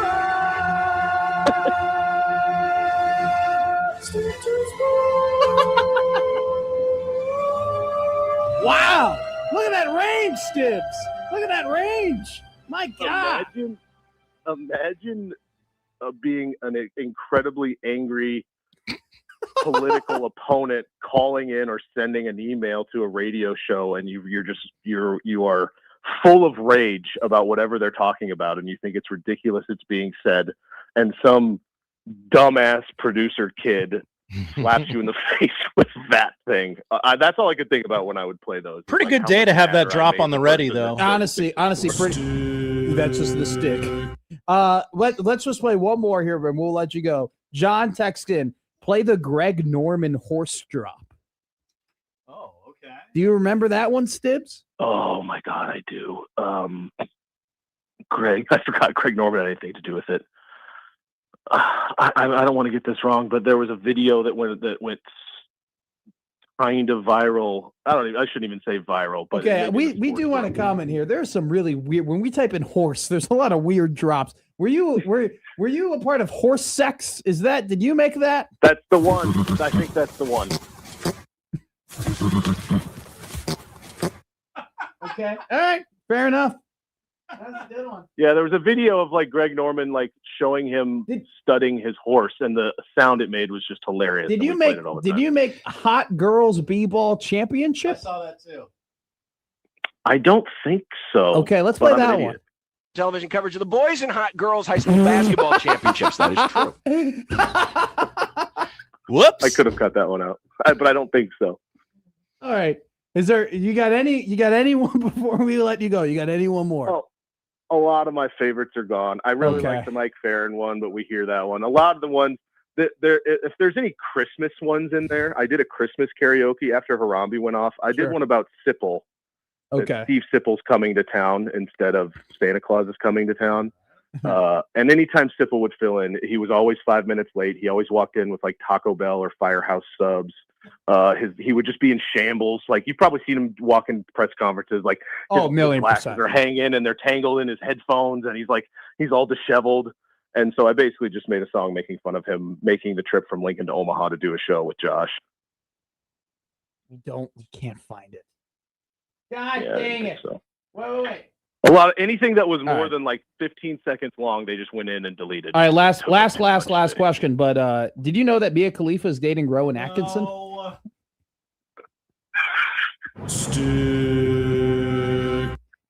See you, Where'd you hear Stibbs. that? See you, Stibbs. Who's Mia Khalifa? I'll see you. That's the right response. See you, bud. Not as good as Big E. Debatable. Pretty damn great. Mike Stibbs, the man, the myth, the legend. That was a lot of fun. Good get, Mr. Bean. I'm glad that we could go down memory lane. And by the way, we are not getting rid of this. We are not. Stick to sports. Stick to sports. Stick to. Look at that. Great stuff. We got great stuff ahead. We got NFL things to talk about. Oh, Why did you move your head like that? That was a shrug. Josh? It was a light shrug. I don't know how you top that. Good luck. We have a lot of NFL rumors. We're going to hit on that. We've had some Nebraska football emails. We'll talk about that just a little bit. Nebraska basketball plays tonight. Creighton basketball plays tonight. Omaha basketball plays tonight. They're all on linear television, as Connor Happer would say. Nebraska on BTN. Omaha on CBS. DePaul and Creighton on Peacock. You can watch all of those tonight, or more importantly, you can listen to the Creighton game here on 1620 The Zone. Pregame begins at 6, I believe. Blue Jay shoot around with with Austin Jacobson, then followed up with pregame at 7:30, and then myself will be on Blue Jay Overtime after the game. Don't go anywhere. Let's head to a break here. I'm Middays with Matt. Middays with Matt on 1620 The Zone.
Now, back to Middays with Matt on 1620 The Zone.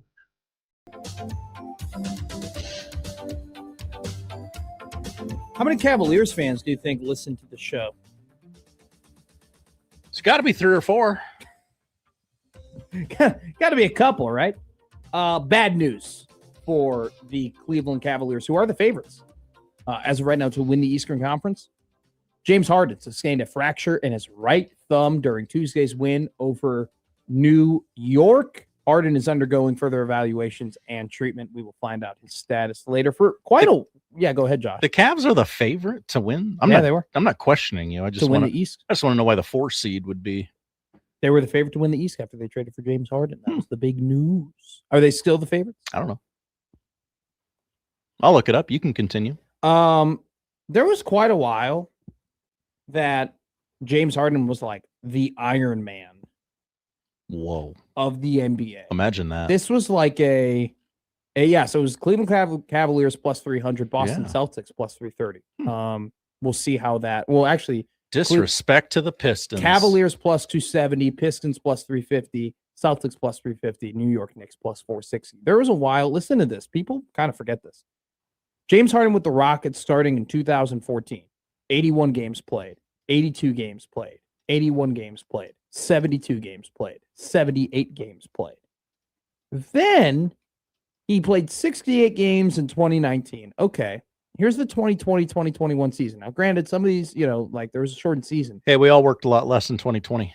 But 8 games with the Rockets. Remember, he had like the fat suit and he got out of shape and he was barely playing and he was didn't at want the strip clubs of Houston. He didn't want to be there anymore. Yeah. He kind of let his body go. Then he only played 36 games the rest of the year, then 44 games in 2022, 65 games in 2022, 58 games in 2023.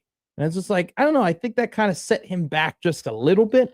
Then he picked it back up 72 games and 79 games the last 2 seasons, but now he's hurt with a hand injury for the Cleveland Cavaliers, who were gaining a lot of momentum since they traded for him. We have some interesting tidbits here from our friend who tweeted this out, Greg Smith of Rivals, really working hard, covered the Huskers, did a lot of Husker work, especially when I was coming up in 2020 and 2021 and 2022 with Lincoln. He's been really working the Chicago beat for Rivals. He's the Chicago expert, if you will, for Rivals. He has Nebraska littered all over these Illinois prospects right now. David Fuller Runshow. He plays for St. Pat's. That's like the rival of where I went to school. He has Nebraska involved in the 4-star defensive lineman from St. Patrick's. He will be visiting Nebraska on March 5th. Here's a quote, though, from Greg about 4-star quarterback Trey Taylor. And this is kind of the fear from some people. The Nebraska quarterback commit is set to transfer to Millard South in Nebraska later this summer. He's locked in with the Huskers and Matt Rule. However, that won't stop other schools from calling to gauge if they can get him on campus. Several teams are keeping tabs on the talented signal caller in case the Huskers have a rough season. Ladies and gentlemen, there's kind of been this shining light in a way in the distance with Nebraska football in terms of, oh my God, this 2027 class could be incredible. What if they got Trey Taylor? What if they got Ahmad Hudson? What if they continue to, get talented players like Tay Ellis? Come on. Like, what if they could, if they get to the season 7-5 and then they had a top 5 recruiting class or top 7 recruiting class in 2027, how great would that be? We could have all this talent and flip the story around. Well, ladies and gentlemen, the problem when you go ahead and you recruit against Ohio State and when you recruit against Oregon and you recruit against top teams in the country is that you play those top teams in the country. And when you're recruiting against Michigan, it doesn't look really good when you lose to Michigan. It doesn't look really good when you lose to USC when you're telling a kid, don't go to USC, come to Nebraska. It doesn't look good if you get your butts whooped to Ohio State if you're telling a kid not to play for the Buckeyes and instead play for you. And this is why 2026 is going to be really important for Nebraska football, not just in terms of an optics perspective and in terms of a positivity perspective and in terms of a trust perspective for Matt Rule. It's going to be really important because if Nebraska goes and gets their butts whooped against the top teams in the country that they're going to play this year, week in and week out, why wouldn't those kids that you're trying to commit to you not commit to those guys, especially when those guys are in your conference? I think that's something that's a big something there. And I think Greg, I'm not saying that Greg has inside information and Greg is saying that he's going to leave if Nebraska doesn't have a great season. He's not saying that, but what Greg is saying is kind of the quiet part out loud that, hey man, if Nebraska has a stinker in 2026, going to be a lot of these top prospects who are going to get calls from elsewhere, from other teams that have money and a convincing pitch, which is, why would you play for a team that loses? Come and play for a team that wins. In other college football news, there was a great article. This was published yesterday. We never got to it yesterday, from Pete Nakos, talking about what the money looks like. He talked to 14 different Power 4 general managers, kind of gauged them on, what teams are spending on rosters and whatnot. So in this Pete Nakos article, he reveals LSU and Lane Kiffin, the most expensive roster this year in college football, more than likely. One Big 12 manager said about LSU, they're definitely at least $40 million for LSU's roster this year, which is absolutely insane. He also talks about quarterbacks Brendan Sorsby, Sam Levitt, and Darian Mensah, all around the $5 million mark. Some of the top transfers that weren't quarterbacks were Texas wide receiver Cam Coleman and Jordan Seaton. It was said, so Jordan Seaton, he's going to make about $3 million, which is absolutely insane. But that's what you get for playing a high quality position. So other interesting article, like who were the most underrated pickups and stuff like that. Nick Marsh got a lot of love he transferred from Michigan State over to Indiana.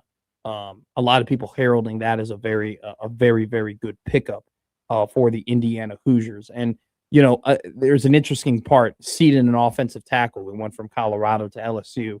One GM goes, Jordan Seaton's number gave me heartburn for what's coming next year. So if that tells you anything, this year's price is not last year's price. And it kind of goes back to that message that Matt Rule was kind of conveying to you of, yeah, we made steps forward and we've never had more money to spend, but the money that the top teams were spending last year, it's not the money the teams are spending this year. It's more than that. And it's only going to continue to get hired. One more tidbit before we get to the final segment of the show. This is an interesting thing for next year when we talk about some of these visits. This is a Big 12 general manager. He said a good bit of prospects know where they are going when they enter the portal. A good indicator is wherever they first visit.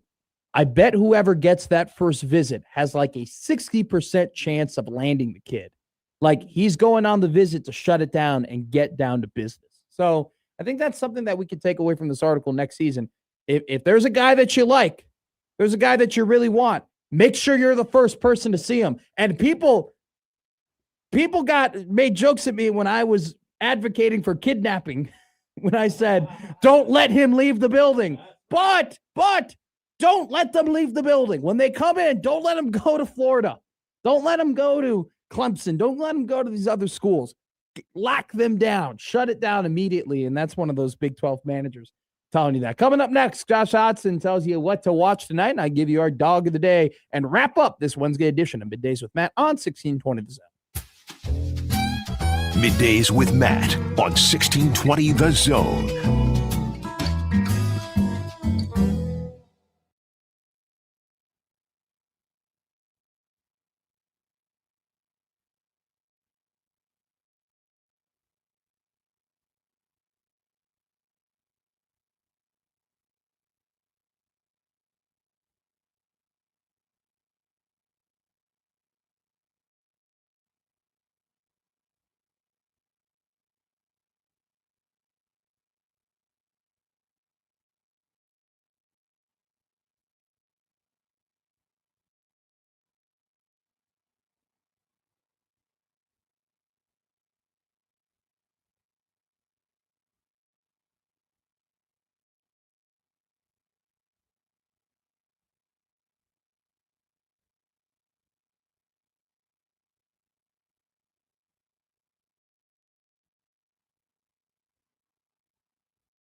Horse crap call! I need your help. Middays with Matt.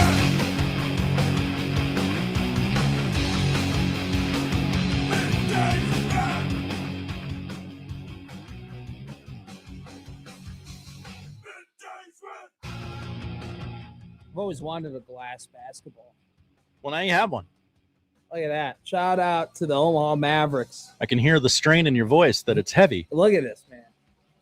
Look at that. I feel like I just won the All-Star MVP. Look at that. Hopefully I don't drop this on camera. Look at this thing. Actually, if you were going to drop it, on camera is the place to do it. It keeps hitting my. Look at this thing, man. Don't- It's awesome. For the record, Yeah. don't drop it. But if you were to drop it Look at that. on camera, would be great. Shout out to Omaha. Look how pretty that is. Kidding me? She's a beaut, Clark. We're a proud partner. Omaha Mavericks play tonight against South Dakota on CBS, 6 o'clock. That's Paul right. Jobay must watch TV. I got 2 words for you. Paul Jobay, Valentino Simon, must watch TV. It's a lot more than 2 words. That's the Charles Barkley. I know. All right, I got to be careful. We got to be careful here. Everybody's a little bit nervous. All right, what do we got to watch tonight? Big one in the Big East, 6 o'clock on Peacock. It's number 15, St. John's at number 6, UConn. I'll throw in number 7, Florida at Texas, if you like to mix it up a little bit. 6 o'clock on ESPN. Maryland at number 12, Nebraska. Ever heard of them? 6 o'clock on BTN. As you said, Omaha, South Dakota, 6 o'clock on CBS Sports Network. And then DePaul at Creighton, 8 o'clock on Peacock. 6 o'clock shoot around here on 1620 The Zone. John Bishop takes you inside the arena at 7:30 on 1620 The Zone and 1019 The Keg. The women's game, 7 o'clock on Peacock. It is number 8 Michigan, number 13 Ohio State. NBA doubleheader on ESPN. Potential finals preview. Thunder, Pistons, 6:30. I guess. Celtics Nuggets at 9 o'clock. NHL doubleheader. They are back from Olympic break. It's on TNT tonight. Maple Leafs Lightning at 6:30, followed by Knights Kings at 9 o'clock. We appreciate Austin Jacobson working shoot around tonight because he will be missing his favorite television program. Oh, no. At 7 o'clock on CBS, the season 50 premiere of Survivor. And finally, at 7 o'clock on ABC, their first new episode in nearly 16 years, Scrubs is back. I know what Scrubs is. Okay. I don't care, but cool. I'm happy for people who enjoyed that show, but I do not personally care. Guys, I can't get no love from me. Sitting on the passenger side, on the left-hand side, trying to... All right, folks, let's talk right now. I'm going to kill your bookmaker. I'm going to rip his throat out. I will blow this man out. I will step on his throat until the man chokes. Let me tell you how. Dog. Winners. Dog. Winners. Dog. Winners. Dog. Winners. Dog. Winners. I'm on a roll. Dude, you gotta love dogs, right? You ever heard of the saying, kiss? Kiss? Yeah, kiss. Keep it simple, stupid? Yes. Or Very- like... No, you got it. No, not the rock band. Okay. Keep it simple, stupid. St. John's, kiss. St. John's has won 13 games in a row. It's not like Gamble Pavilion has been this Fort Knox for Connecticut. I mean, Creighton won there. And they've been pushed to the limit. Nova went to overtime there. St. John's low-key dominated UConn the first time they played physically. Nothing's changed. You know, the matchups are the matchup. Let's take the Johnnies. Let's take the Red Storm. Plus 200 money line on the road. 200? Can the St. John's Whoa. Red Storm establish themselves as a top 16 team of the country in the NCAA tournament? They have the opportunity to do it tonight. I'm betting at plus 200 that they do it. Before we let you go here and wrap up Middays with Matt, we want to do a little housekeeping, remind you of some things. First off, go ahead and go to 1620thezone.com to enter in so many contests. We have opportunities to send you to Journey, to Joe Coy, to George Thorogood and the Destroyers, to Yachtly Crew, to the Black Keys, to Young the Giant, to Chris Stapleton. We have so many different opportunities to send you to a lot of really cool places. And in particularly, Journey is in Lincoln this spring. It's the Final Frontier Tour. It's April 9th at Pinnacle Bank Arena. Listen all week to Unsportsmanlike Conduct for a chance to win your way to the show. You can find more details at 1620thezone.com. USC and the crossovers up next. Stibbs is a psycho.